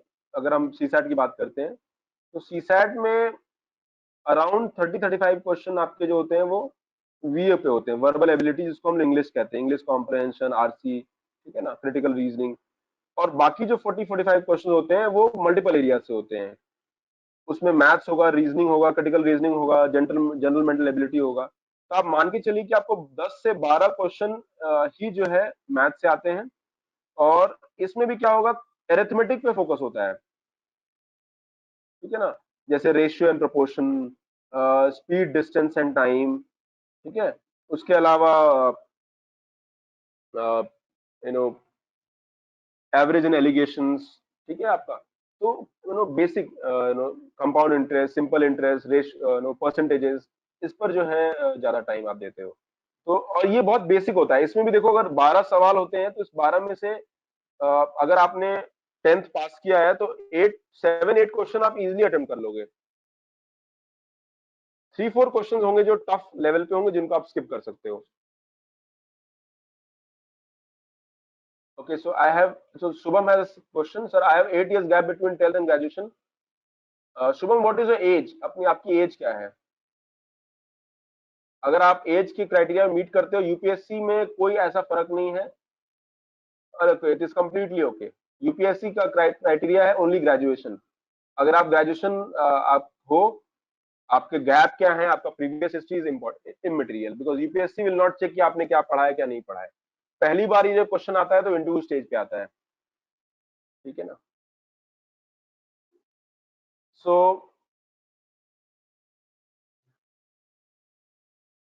okay, so Divya has a question, sir. I have 3 years, I have time, so how can I? तो दिव्या कहना है कि उसके पास 3 साल का समय है, तो वो कैसे पढ़ाई करें? Divya, at this point of time 2-3 चीजें आपको करनी चाहिए। पहला तो you should develop your skills, आपकी राइटिंग स्किल डेवलप होनी चाहिए, तो उन पर आप पैरेलली काम करिए। आप हर अल्टरनेट डेज पे क्वेश्चन लिखिए, हर 10 दिन पे एक एस्से लिखिए। दूसरा, अपने बेसिक बुक्स मटेरियल उनको कवर करिए, न्यूज़पेपर को रेगुलर पढ़िए, एडिटोरियल्स पढ़िए। आप देखिए कि एक आखिरी का जो आपका 1.5 साल होगा, उसमें आप जो है थोड़ा बहुत फोकस करके रिगरसली जो है करंट अफेयर्स या उन पे फोकस करिएगा। अभी अगर बेसिक लेवल पे न्यूज़पेपर पढ़ते रहिए, बेसिक लेवल पर क्वेश्चन लगाइए, ऐसे लिखिए। ऑप्शनल मे बी अगले 1 साल में ऑप्शनल तैयार मतलब ऑप्शनल को सोच लीजिए कौन सा ऑप्शनल करना है। प्रॉब्ली 2021 तक यू कैन थिंक कि मेरे कौन सा ऑप्शनल पढ़ना है, फिर आप ऑप्शनल पे पैरेलल काम करना स्टार्ट कर सकते हो, ठीक है ना। न्यूज़पेपर कैसे फिल्टर करना है? यूपीएससी का मैक्सिमम एज बेटा जनरल कैटेगरी में 32 है, 32, एंड ओबीसी में जो है 35 है, एससी एसटी में 37 है, ठीक है। अंकित का सवाल है, न्यूज़पेपर को फिल्टर कैसे करें? अंकित, मैं एक वीडियो इसको भेज दूंगा न्यूज़पेपर रीडिंग पर, कैसे उसको पढ़ने हैं, ठीक है ना। एक अलग से पूरा वीडियो है, आधे घंटे का मैंने बनाया है, उसको मैं भेज दूंगा। Any more question guys? बताइए, किसी का और सवाल है?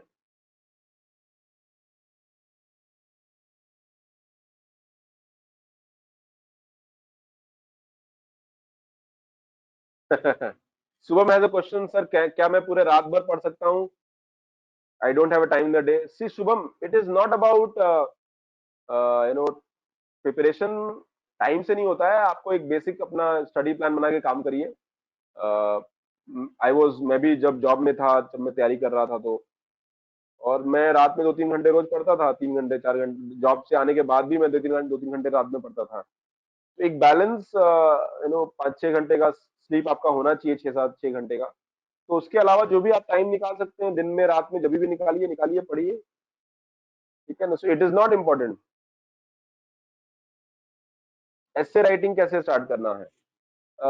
दिव्या, इसके लिए अलग सेशन लेना पड़ेगा, ठीक है। ऐसे राइटिंग मैं 2 लाइन नहीं बता पाऊंगा, it requires the entire session. So Alex has a question, CSAT cut off overall, right? Yes, Alex, you have to score 67 out of 200, ठीक है। There is no separate cut off for maths reasoning, ऐसा नहीं है, वो total paper का cut off होता है, okay. So that is all for today guys, thank you very much. I think I have answered all the questions. अगर कोई और सवाल है तो बताइए, and thanks for your time and patience. And for any query आप मुझे individually call भी कर सकते हैं। You can contact the team, you can speak to me for a personal more queries, ठीक है। Take care guys, bye.